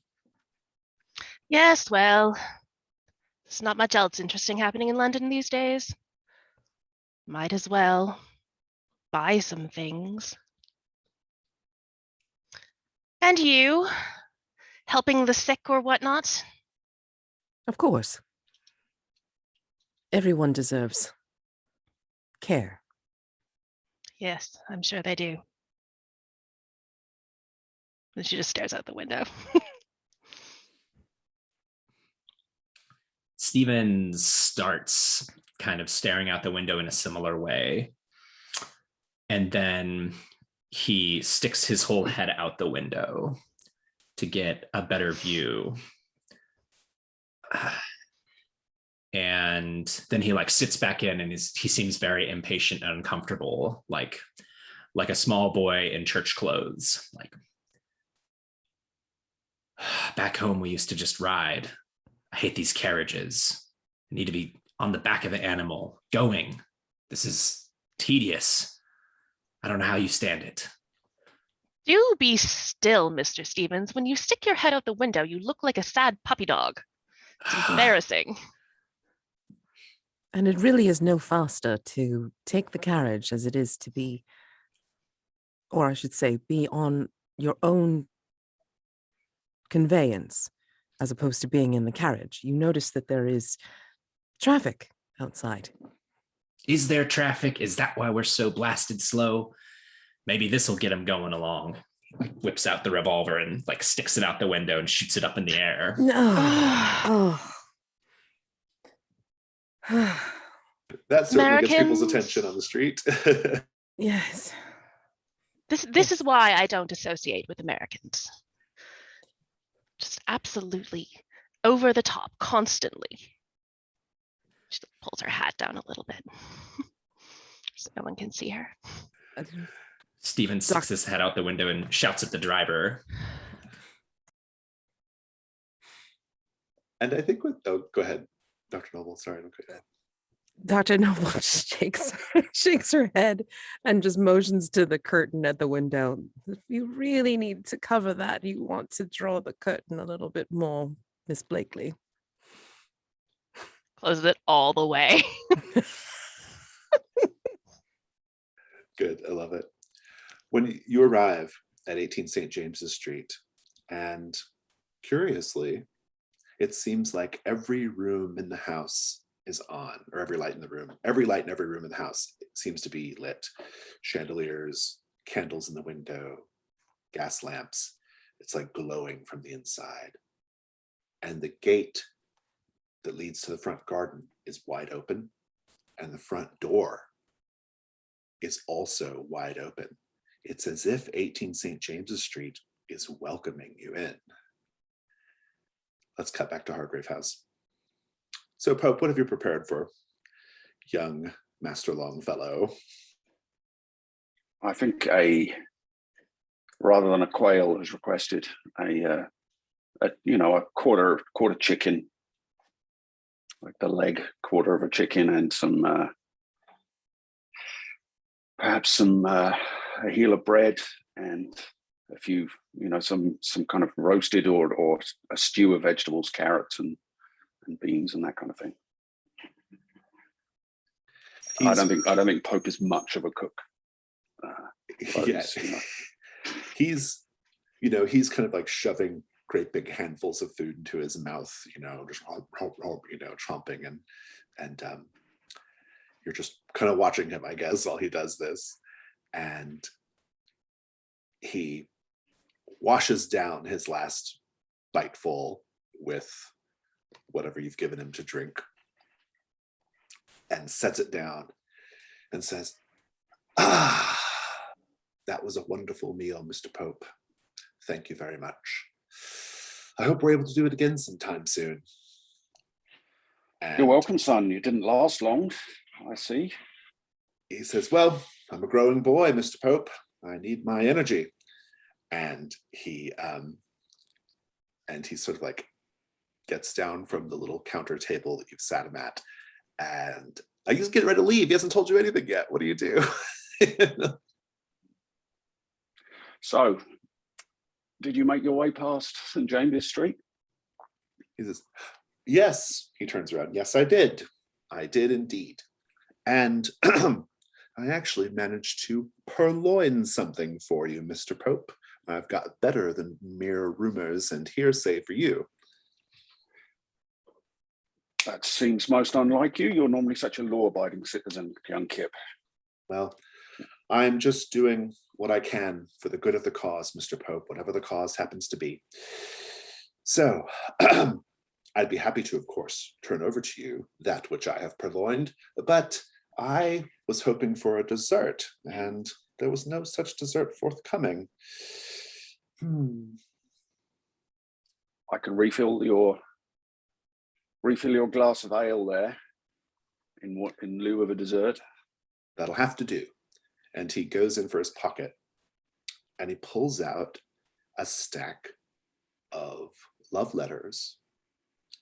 He says, "I managed to snatch these from the basement where the servants sleep. I was pretending to be cleaning out a hearth, you know. I'm pretty, I've done some chimney sweep work in my time. Yeah, found these. If you flip through the love letters, you'll see that they're all written in a very, very old English, and they seem to come from another time. And that's your clue. A stack of love letters from an earlier time period, like a century or more." Does the paper itself look old, or is it just the type of language it's reasonably used? Yeah, the paper seems old as well. Yeah, these are from that time. Yeah. These seem to be you've been digging up some antiques for me, have you, Kip? These don't look to be of recent. Antiques? Should I be asking for more, sir, Mr. Pope? It doesn't look to me like there's an awful lot of value here. This is Some one of those old- times when I wish I could read, so I'd know the true value of what's in those letters. Well, I was lucky enough to receive something of an education, and I can tell you they appear to just be some love letters, and old ones at that. Ugh, love letters. Who cares? Who needs love? Indeed. I'll drink to that. And he leaves. And we'll swing right back around to the Four Magpies. Amanda. Curtis Jackson is a young barrow boy who has heard rumors of the Four Magpies but never visited before. How do we see him make his first nervous steps inside? How is he drawn in? Young Curtis has been visiting the area quite a few nights, standing across the street, trying to look casual while watching and working up his nerve. Other patrons and people that work there that are going in and out, they can spot him a mile away. They know, because they've all been that person standing across the street, trying to work up the nerve. Sometimes he makes little gestures like he's going to move towards the place, and then he sort of backs himself away. And tonight, there is another young man that he knows from near where he sells his wares out of his barrow, that works at a stall. And that young man walks by, flashes him, a friendly smile, maybe a little suggestive, and walks into the Four Magpies as casual, no care in the world. And I think that's the moment that Curtis decides that, okay, I can do this. If that guy I know can do it, I can as well. And I think that's what gives him the kick in the pants to get through the door. Speaking of going through doors, Dr. Noble, Mr. Stevens, Miss Blakely, the doors to 18 St. James's Street are wide open for you right now. Sure shot, what do you do?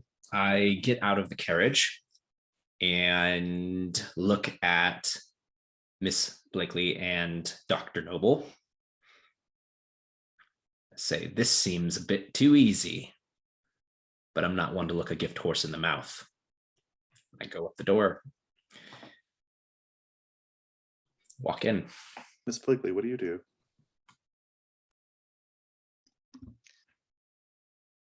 Well, she's not going to walk into a house unannounced. That's just, someone has to announce her. So I think she is going to go and knock on the door of 19 St. James Street and get the attention of Miss Head. Indeed. Next door. It's actually directly next door, so probably like 20 St. James Street, right? Yeah, that's fair. And okay, that sounds good. And what are you doing, Dr. Noble? While his brashness is a bit overwhelming at times, Dr. Noble can appreciate some directness. Basically, she follows in his wake. She will go in after him, but beforehand, actually do a little bit of some propriety and knock on the door and just go right on in. So here's the thing. Sure shot, Dr. Noble. You actually don't get a lot of chance to really do anything much past getting to the threshold of the door. Sure. Because you see in this well-lit entry hall, chandeliers lit, lanterns are lit, candles are lit.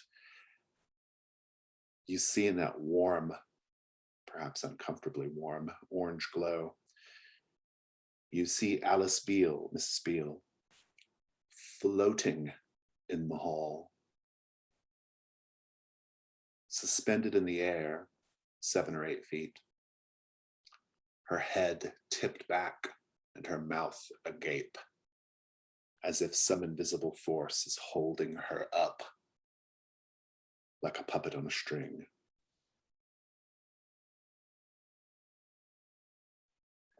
Miss Blakely, the door to 20 St. James's Street opens. It's very dark. You see a shadowy shape, sort of 10 or 20 paces inside the house. By the cut of the ill-fitting dress, it's Constance Head. And she speaks to you in a whisper. Oh, Miss Blakely, I'm so happy to see you again. I didn't know if I would be able to make your acquaintance again, and yet here you are. What do you do? Why is it so dark? Why are you whispering? Miss Head, you are very strange. Come inside and shut the door. Oh, this is not something I thought about my character, how she would act in a situation like this. I just need a second. Well, that's a good cut anyway. Yeah. Let's go to Pope. Pope, you're perhaps getting your things ready to maybe, I don't know, maybe go to St. James's Street, maybe not, I don't know. But in any case, you're maybe cleaning up after Kip. When you hear the shattering of glass upstairs from one of the bedrooms, the crash of glass shattering, what do you do? I think Pope is there with his sleeves rolled up, his waistcoat on.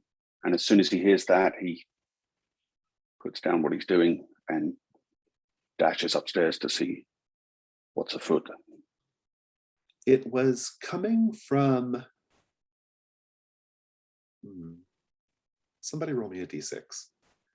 Tell me what it is. 2. It's coming from Dr. Noble's room. You can hear some kind of movement inside the room before you open the door. What do you do? I think I pause at the door and listen. When Pope realizes it's Dr. Noble's room, I think he assumes it may be the child moving. So he composes himself and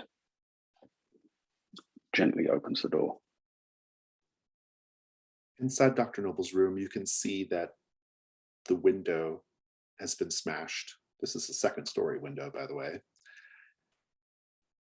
And there is a man laid out on the floor. He's laying face down, long blonde hair, kind of a loose, frilly pirate type of shirt, tight trousers, and shiny boots. And he kind of pushes himself up from the ground a little bit, bits of glass in his hair. And he looks up at you and says, "Oh, hello." Hello yourself. That's an unconventional entrance you made. We'll cut there. Back at the Four Magpies. Mads, a well-dressed tough, enters the pub, clearly cruising for trade, which eager lads compete, good-naturedly or otherwise, for his attention, and who just scoffs at him. So you've got two regulars, well, in terms of entertaining others or uh, basically on the prowl themselves, young. Chancey Oliver, Neville Smith, kind of opposites. One blonde, white blonde, as a matter of fact, and the other one deep brunette. They make it a charm competition. As soon as they see this toff walking through the door, they flash some smiles. One goes to him and tries to pick him up with like a little like melody, as if he's trying to serenade him. The other one is trying to be more of the entertaining kind of, applying some food, some drink. And then beyond them at a single table is a more experienced dandy, Connor Mann, who just looks at them all and just, puppies. And basically murmurs to himself that it's not just the clothes that make the man. And there's obviously something that Connor sees that the other two young ones don't, thinking that, this guy is all that. And Connor knows better. He's seen like some things in how the guy is tricked out that he may not be as successful as they think. I love it. Thank you. Sure shot, what do you do right now? You see Mrs. Beale hovering in the air, hanging in the air as if by an invisible cord, her head tipped back. I think reminiscent of the scene at the Four Magpies, as the young man was strafing left and trying to attract attention with his melody. Sure shot is strafing left and trying to calm his own nerves by doing a little melody himself. Whistling a tune. Mm-hmm. But keeping a hand on the butt of his revolver. I want you to take the condition unnerved, please. Dr. Noble, what are you doing?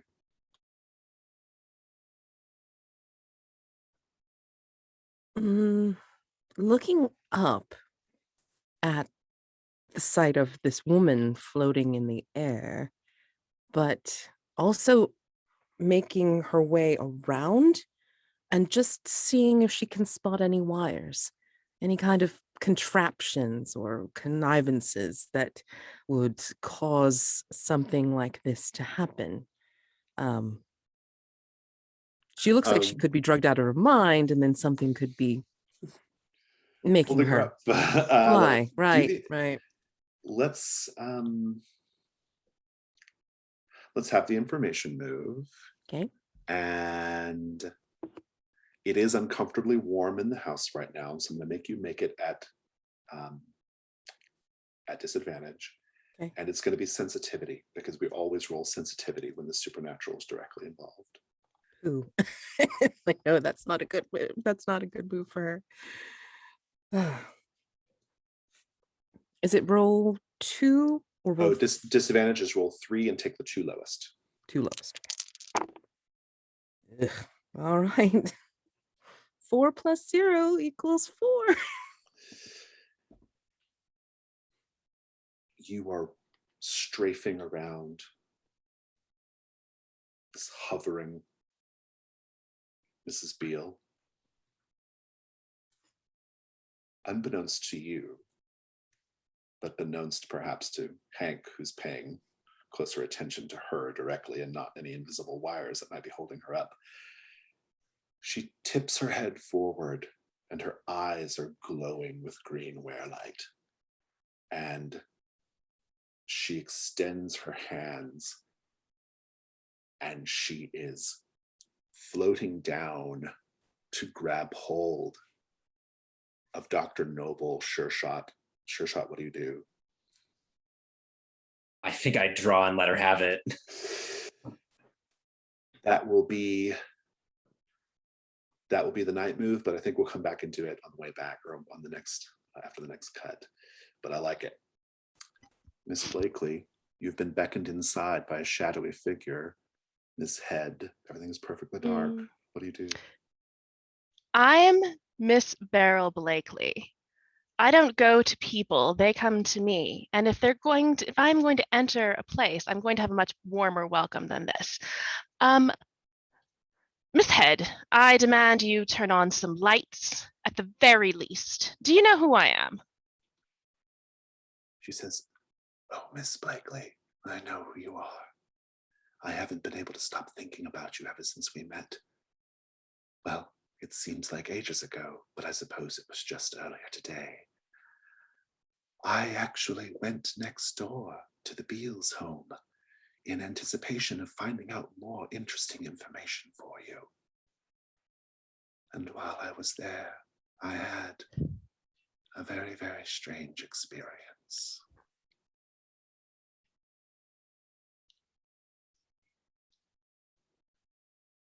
Well, She says, "Come in and I will whisper it to you, Miss Blakely." oh, for goodness sakes, all this mystery. I don't like this. And because her reason is real low, Miss Blakely's gonna walk in. Very good. Pope, there's a man, not a bad looking man, dressed sort of like a dandy pirate, laying in the floor of Dr. Noble's room, glass everywhere. What do you do? I think I look down at him and, square my shoulders and bar the door and say, "That's a very unconventional entrance you've made. Are you perhaps in the wrong place?" He gets up. No, this is where I intend to be. My name is Julius. I'm a former resident here of Hargrave House, probably before your time. Are you indeed? I am indeed. This used to be my room. It was a much more pleasant place when I stayed here. Everything here is a bit too antiseptic for my tastes. Well, this room now belongs to Dr. Noble, who I am privileged enough to be in the employ of. Yes, and I don't think she'd take kindly to somebody crashing through her window. What are you about, I sir? imagine not. I am about needing to crash here for a couple of days. I hope that's okay. I know there are other rooms that are not being used. Are you, is someone or something looking for you? That's why you need to hide out here? Well, it's a long and tragic tale. I didn't catch your name. Pope. Pope. That's an interesting name. I've met the Pope in Rome. Several of them, actually. It's a long story, and I've had a really rough night. Perhaps you could just do up a room for me and I'll tell you all about it after I've had some rest. I think I'll take a step toward him and, in a slightly threatening way, and say, I think you need to do some explaining before you can consider yourself a welcome guest. He says, all right. He says, I am very famished, though, at the moment, Pope. And here he smiles, revealing 2 long fangs in his mouth. Perhaps you could fetch something for me to eat. I will say here that vampires are known to Hargrave House, so. I'm not sure that we keep any food that would be to your liking. We'll cut there. Our final glimpse at the 4 magpies. Rob, as last orders are called and people start to file out of the pub, how do we see Polly looking after her customers with words or action where needed? I think one of the first things she does is, she takes a broom and is sweeping the floor outside the front door, but also, she steps into the street and casts a glance in either direction, and she's making sure that her patrons are able to leave discreetly and that they're not going to draw any unwanted attention on their way out. And they pass her with a nod or a smile or a good night. And she, as one of the men passes, he has a somewhat dandified flower in the lapel of his jacket, and she takes it out from there and gives him a sort of knowing nod, and he's had a few drinks and perhaps didn't intend to leave it there, and laughs and steps away into the night, and she watches after him as he goes and turns the corner. Stern, but obviously caring. Let's see how sure of a shot you are, Hank. This is going to be the night move. Let's read it. It says, when you do something risky, name what you're afraid will happen if you fail, and then I will tell you how it's worse than you fear. So how is it, what are you scared is going to happen here? I'm afraid if I fail, that this entity will throttle Miss Noble or Dr. Noble. It's worse than that. If you fail, the entity will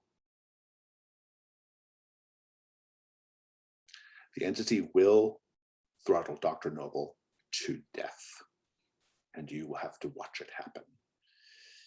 If you wish to continue, pick up dice.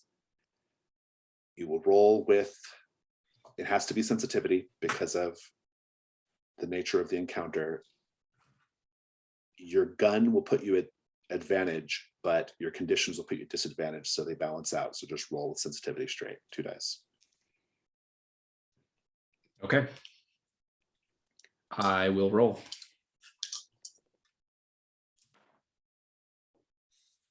That's not good. 3. You take a shot. It goes wide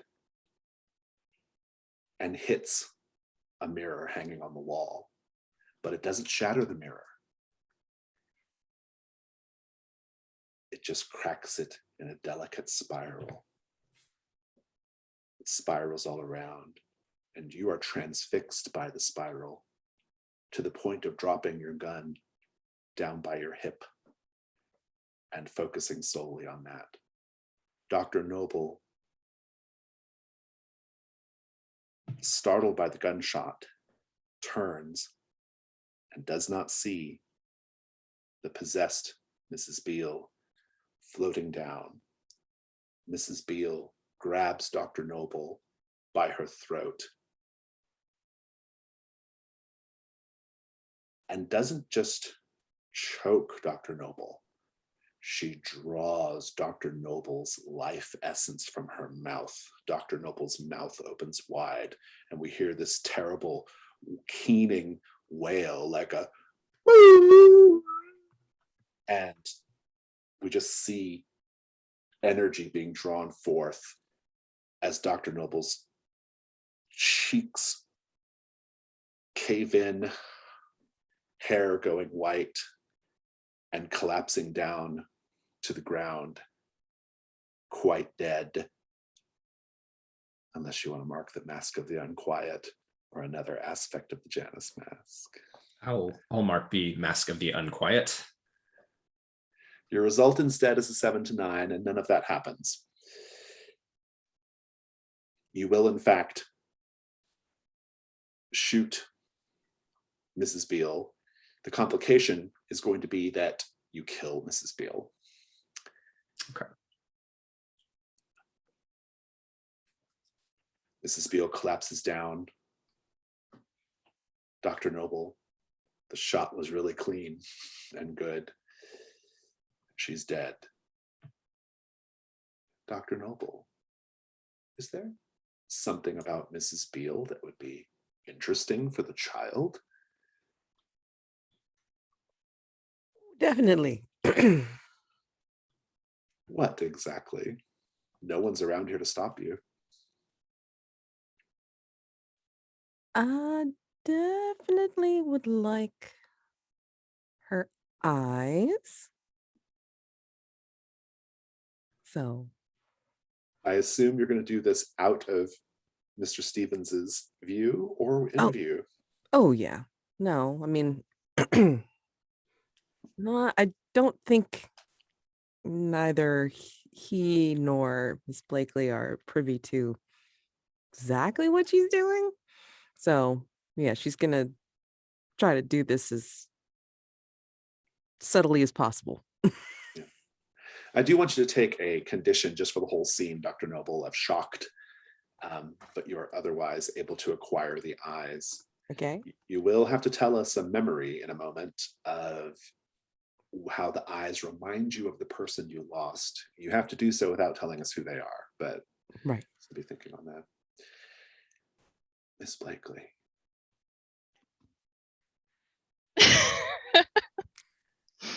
You Yeah. go inside, and the shadowy Miss Head, you can see her leaning forward in the darkness to whisper in your ear. Do you let her whisper in your ear?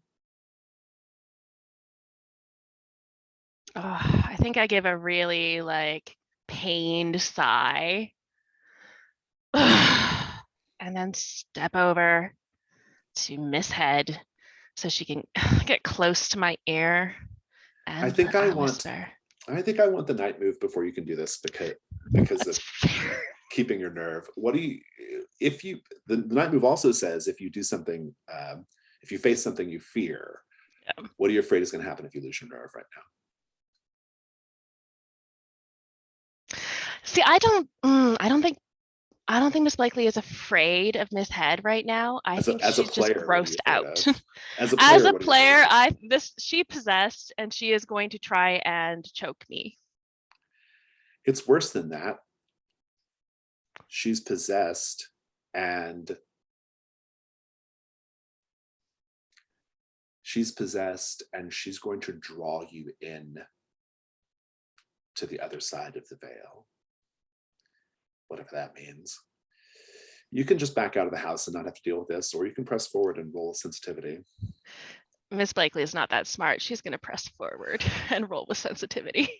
Let's take a look at your conditions. Oh, you have marked by Miss Head, so please make that a disadvantage. I'm just going to take a real quick look at my personal quarters. Yeah, if you can find something that'll help balance that out, you should definitely do it.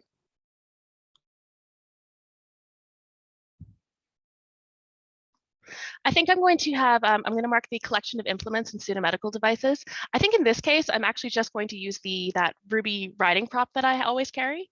I think I'm going to have it in my hand, at the ready, just in case she tries something. Okay, good. So it gives you the strength. Because if she touches me without me wanting her to touch me, I'm going to hit her very hard. Very good. Go ahead and roll straight dice then, sensitivity. Okay, that's a 7. You lean forward and she says, Miss Blakely, the veil between the worlds is thinning. We are all on the knife's edge between the living and the dead, the saintly and the unholy, the lowly and the godlike. And that's all she has to say. I am going to give you a condition called the veil is thinned. Pope. This fellow, this vampire, Julius, he says, listen, I don't mean you or anyone here any harm. I am technically a comrade. Though my hunt, as it were, ended a long time ago. I just need a place to crash for a couple of days and nights. You can just show me to a room and, maybe don't tell the other residents of Hargrave House I'm there. Wouldn't want to disturb them. And if you just give me a little taste of your fluids, I won't even be any harm or danger or threat. Keep the guests satisfied, as it were.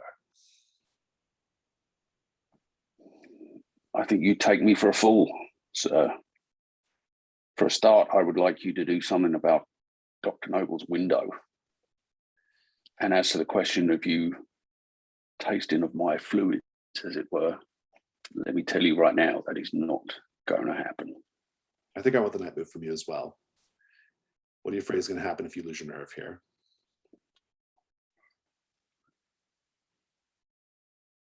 I am afraid that Pope is not a supernaturally powerful character, and I'm afraid that this vampire could easily make him do anything or overpower him with ease.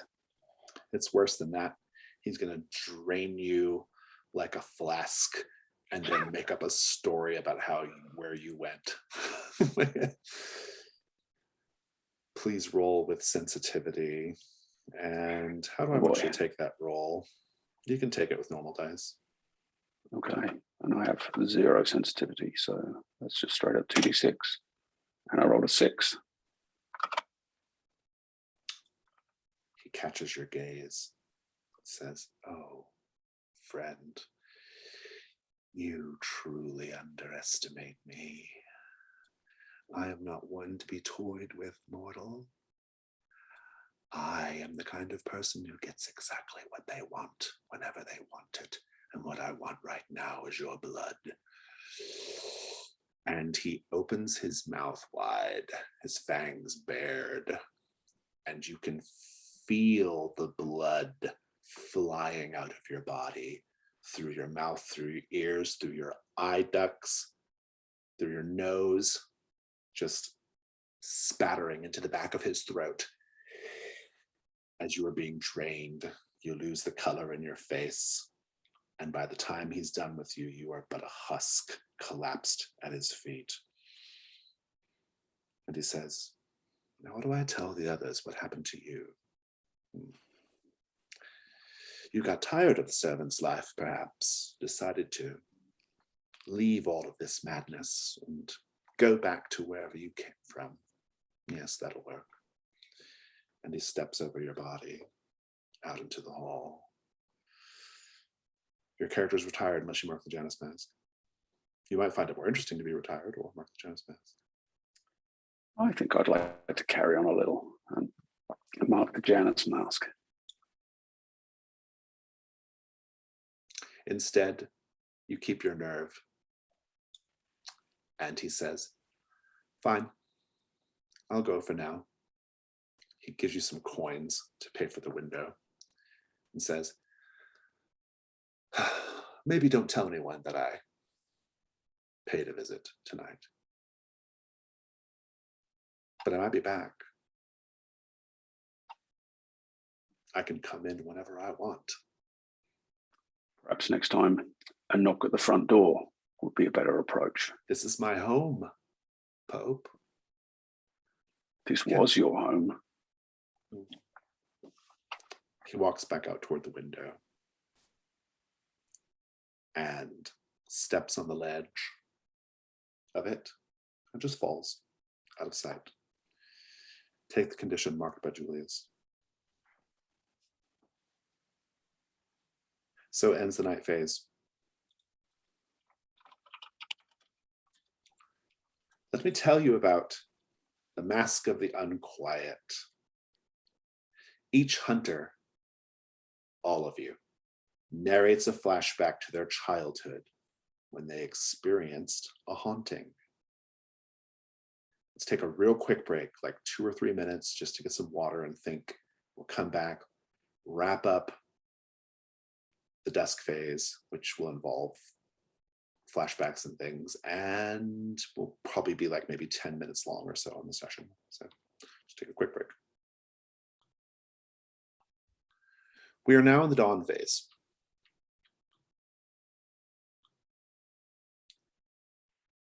We would normally collect rewards if a threat was resolved, but a threat was not resolved. And so instead, we'll go to dawn questions. Now, the first 2 questions, or the first 3 questions, are the same for everyone. Did the hunters answer a question? Did the hunters resolve a threat? Did you experience an echo in the night?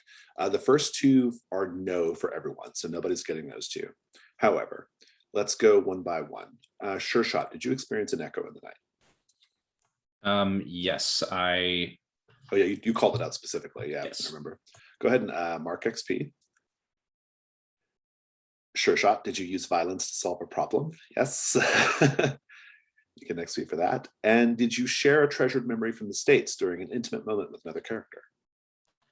I will say that yes, in the carriage ride, I talked about riding a horse with my 2 companions, and that was a I'll take cherished it. memory. Yeah, I'll take it. Yeah, sounds good. All right, so you got those 3 XP, and we'll move on to Pope.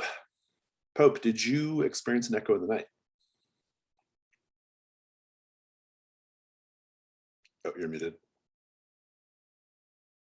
The closest I could argue for that, I think, would be that perhaps Pope's taking care of Kip was a little reminiscent of Polly's taking care of thematically, her. Polly. Yeah, I'm into Yeah. it. Yeah, I love it. Yeah, that's great. Go ahead and mark XP. Did you engage in a petty reprisal of someone who angered your employer? I certainly tried to protect my employer's domain from Julius, but I don't think it's petty reprisal yet. And I don't think it quite rose to that level. Did you have a scene showing your secret private life in London? I would say yes, because the whole first part, what you're doing was kind of, and also we get the flashback too as well, which I think qualifies. So you get 2 XP there. Let's go to Dr. Noble. Dr. Noble, did you experience an echo in the night? Don't think so. I picked up on a blonde hair thing. I don't know if that was intentional or not. That you Well, I mean, it could be, because I mean, I didn't remember that you described Julius with the blonde hair, but I mean, like, I definitely was picturing like Chansey, as being like the white blonde hair guy. It worked for me. I thought Okay. I thought it was intentional, but I'll take Okay. it unintentionally. You can mark an XP. Did you Okay. secretly engage in romantic or emotional behavior at odds with your aloof logical exterior? What do you think? I want to say yes. If you're not going to take the one where she's in the lab and then doing her litany, then I would say the one where she opens up the window to try to cool down, but then it's like, she was being very nostalgic about the smell. That's kind of what I was poking at too when I asked you that. And then of course the second one is, did you have a conversation with the child? I think they both, you'll get them both. You can take them Okay. both. Let's go to Miss Blakely. I'm getting all the characters confused. Miss Blakely, did you experience an echo of the night? I was kind of thinking of how Curtis Jackson was waiting across the street for the right time to go through that door that he was a little Yeah, apprehensive the whole about. doors thing. Yeah. I like Yeah, that. and then Miss Blakely not feeling Yeah. the same kind of apprehension, but still waiting for the opportune moment. No, I definitely picked up on that. Take an XP there. Did you let someone touch you and then make them pay a price for doing so? No, I don't think so. Did you express a Aside clear? from dropping the money for Miss Head, but she didn't actually touch me. She didn't so, touch you, yeah. Yeah, it doesn't. Did you count. express a clear preference for the beautiful over the mundane? Yes, you definitely did that. Yeah. Fantastic. Let's keep going. If you wish at this point, you can mark new elective dawn questions, or you can leave either or both the same. We don't have any playbook moves that need resolving at this time, so we will move on from there. And now we just have our leftover Janus mask prompts. So this is what we have on the table. Everybody has to do the Mask of the Unquiet, which is talking about a haunting. And I believe both Pope and Sure Shot have Sure Shot, you owe me a second mark on the thing as well.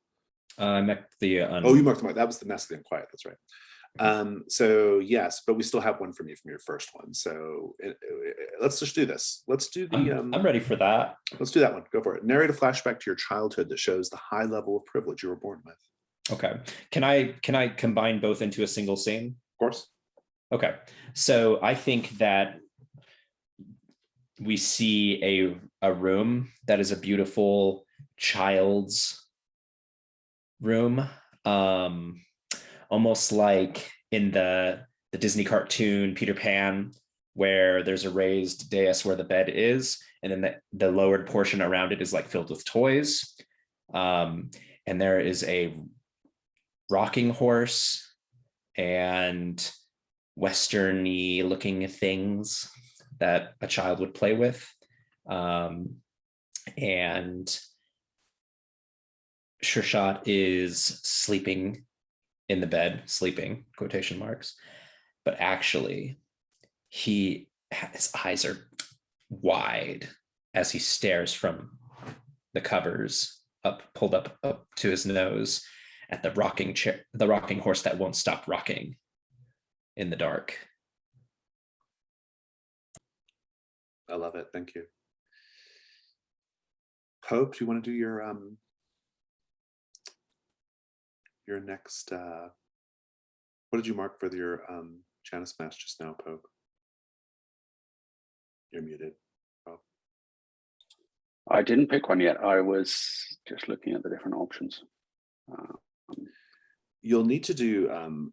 Eventually, you'll have to do the Cosmic Passage if you guys unlock that, or if you all unlock that custom move, because that one uses the Cosmic Passage, which you don't know that yet, but that's just one thing to, if you're just looking for a quick decision. Otherwise, take a moment. It's no big deal. Okay, yeah, let's do that. So that would increase your sensitivity by 1 and reduce your reason by 2. So my reason can go negative, presumably. Can indeed, yes. Okay.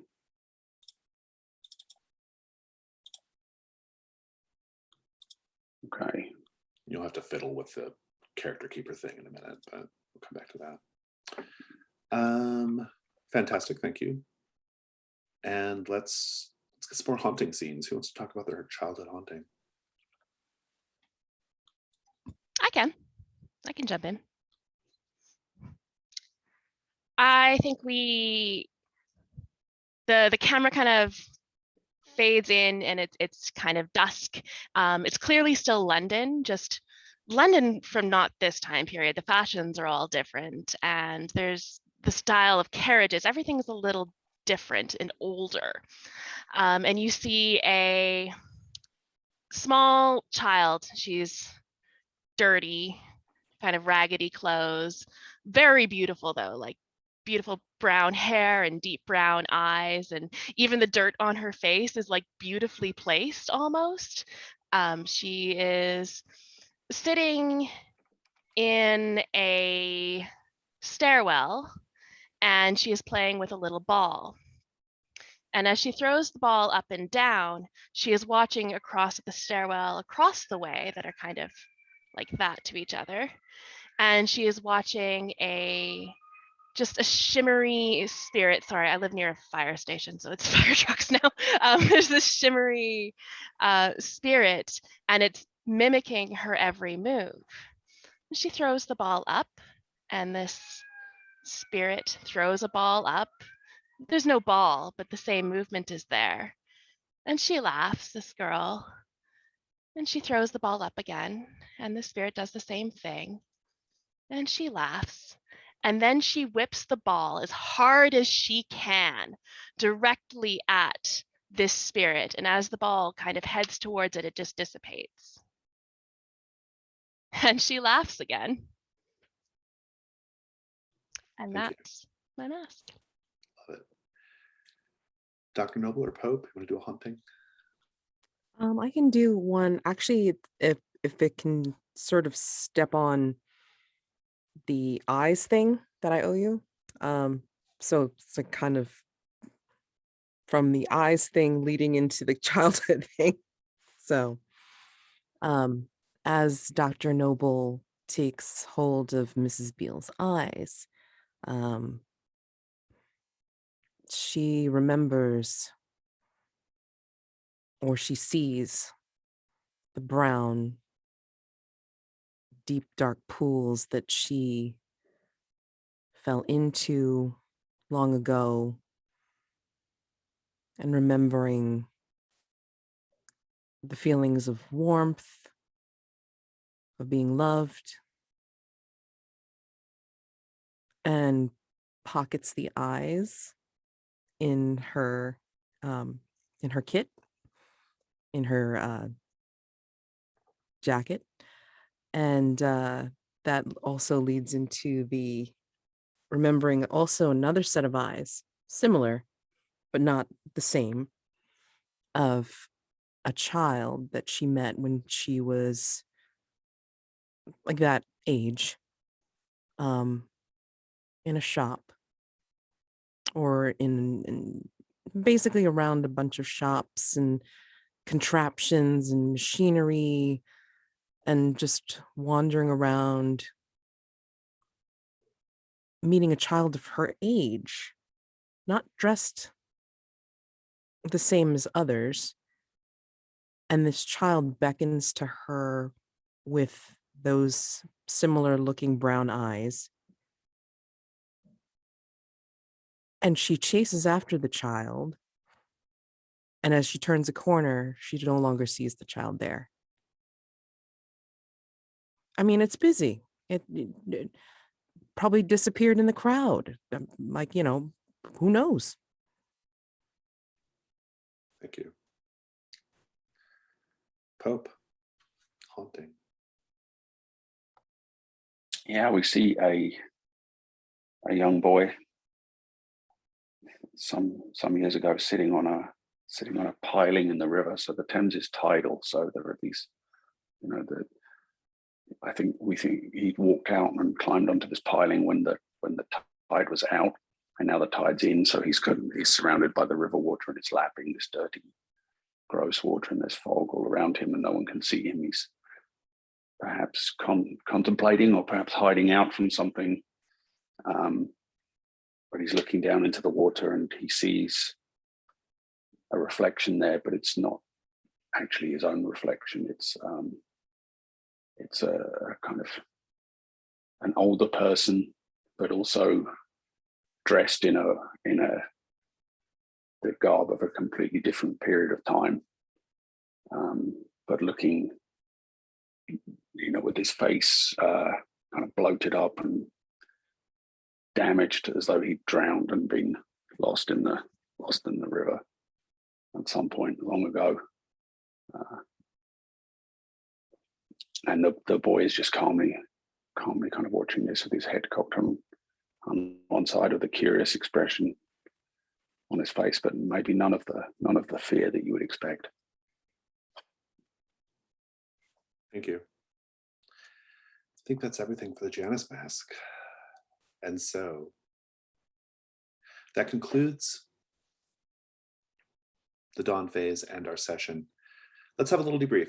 Our debrief procedure is called Stars and Wishes. Stars are things that you enjoyed about the session, either scenes or bits of role play, something about the game itself, something I did, something another player did. Wishes are things that you hope to see next time in the story. I'm going to probably foreclose some of your wishes right now by saying my wish first, which is I I know how the game goes. The game has a tick and then there's a talk, and next session is always the talk, which is now that you have a bunch of conditions, we get to see your characters try to clear those conditions by having very intimate scenes with each other. You don't really get that much in the first session, but we will definitely see it next time. And I'm just really looking forward to seeing those scenes. I'll save my stars for a minute. Anybody else wants to go with stars or wishes? Take it away. I've I got really- some stars. Oh, sorry. Do you want to go first? No, Rob? no, you go ahead. Go Oh, ahead. thank you. Go ahead. A star for Jason, of course, for that's great keeping. It was a lot of fun. I'm not used to very fast-paced the between. Not that my other game is slow paced, it's just different paced. And also the phrase flesh terrarium is something I never needed in my brain ever. So star for that. I really love Mr. Stevens showing up at the Beals as like the perfect stereotypical cowboy, like howdy ma'am, and then just shooting everything was so good. Star for Pope just being chill about every single thing, like nothing phased him ever. Oh, there's a vampire here. Oh, this kid has a bunch of love letters. Oh, like nothing ever phased him. That is the perfect like servant anyone could possibly ask for. I really loved how Dr. Noble was 100% focused on reality. Like, no, supernatural things, don't worry about it. Even in your mask, you were doing that. I was just very impressed with all of that. So big stars for everybody. Who wants to go next? Go ahead, Rob. Yeah, I really loved the interaction with Constance. What was her surname? In the shop. That was kind of delightful. The way she just got given the brush off was perfect. And yeah, I too also really enjoyed the introduction of Hank Stevens into the house. In terms of wishes for next time, I'm just really looking forward to.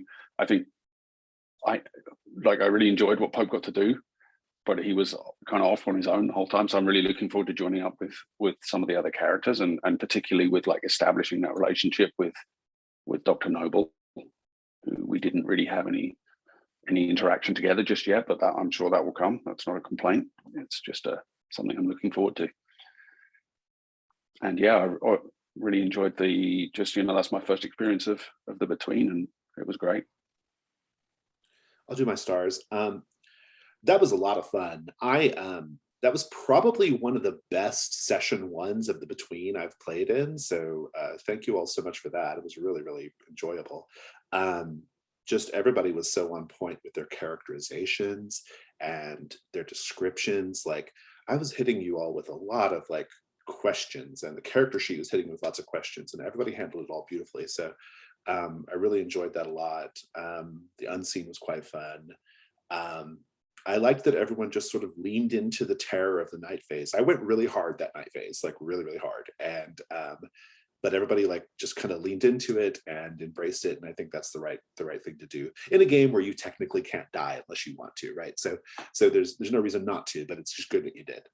And yeah, I just for a session one, we already have a huge amount of setting and story and potential. So I'm really excited to see where it goes.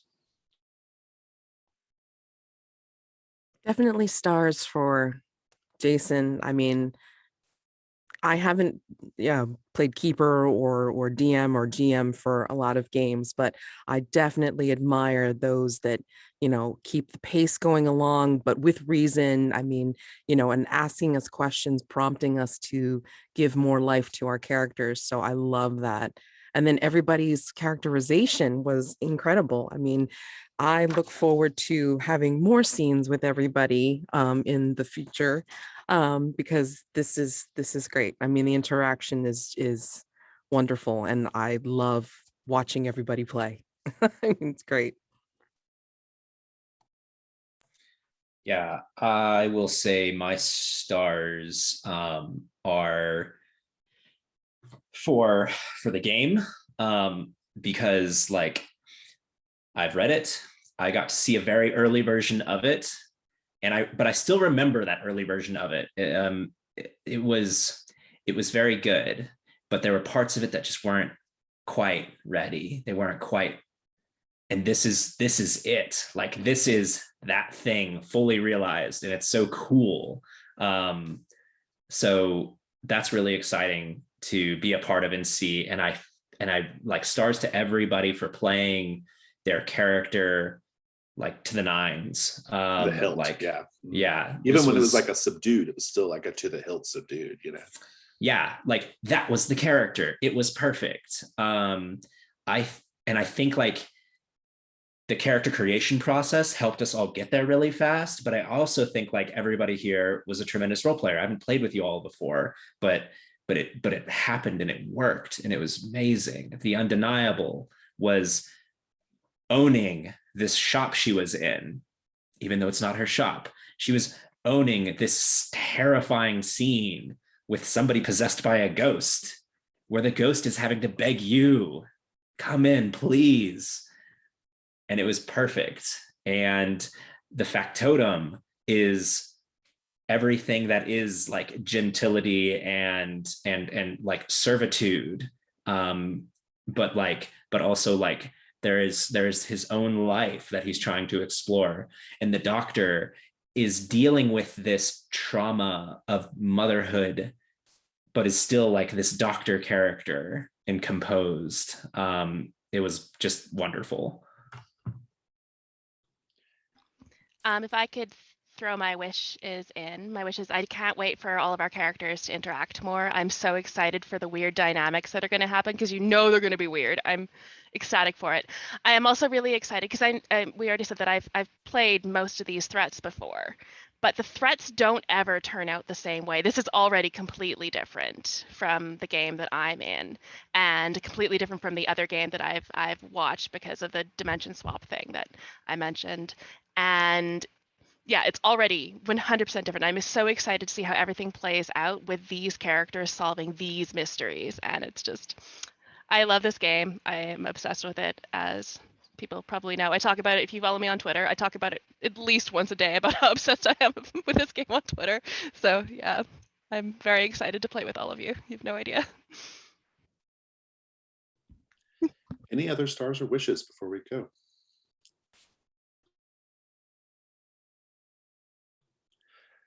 Well, in that case, oh, did you have something, Matt? No, I mean, I was just like hitting the button. Oh, So I'm just hitting the button. Well, if there are no more stars and wishes, I want to end with an end of credits scene. It's nighttime, perhaps the same night, who knows? And our camera is flying over London, flying out of London, out to the country.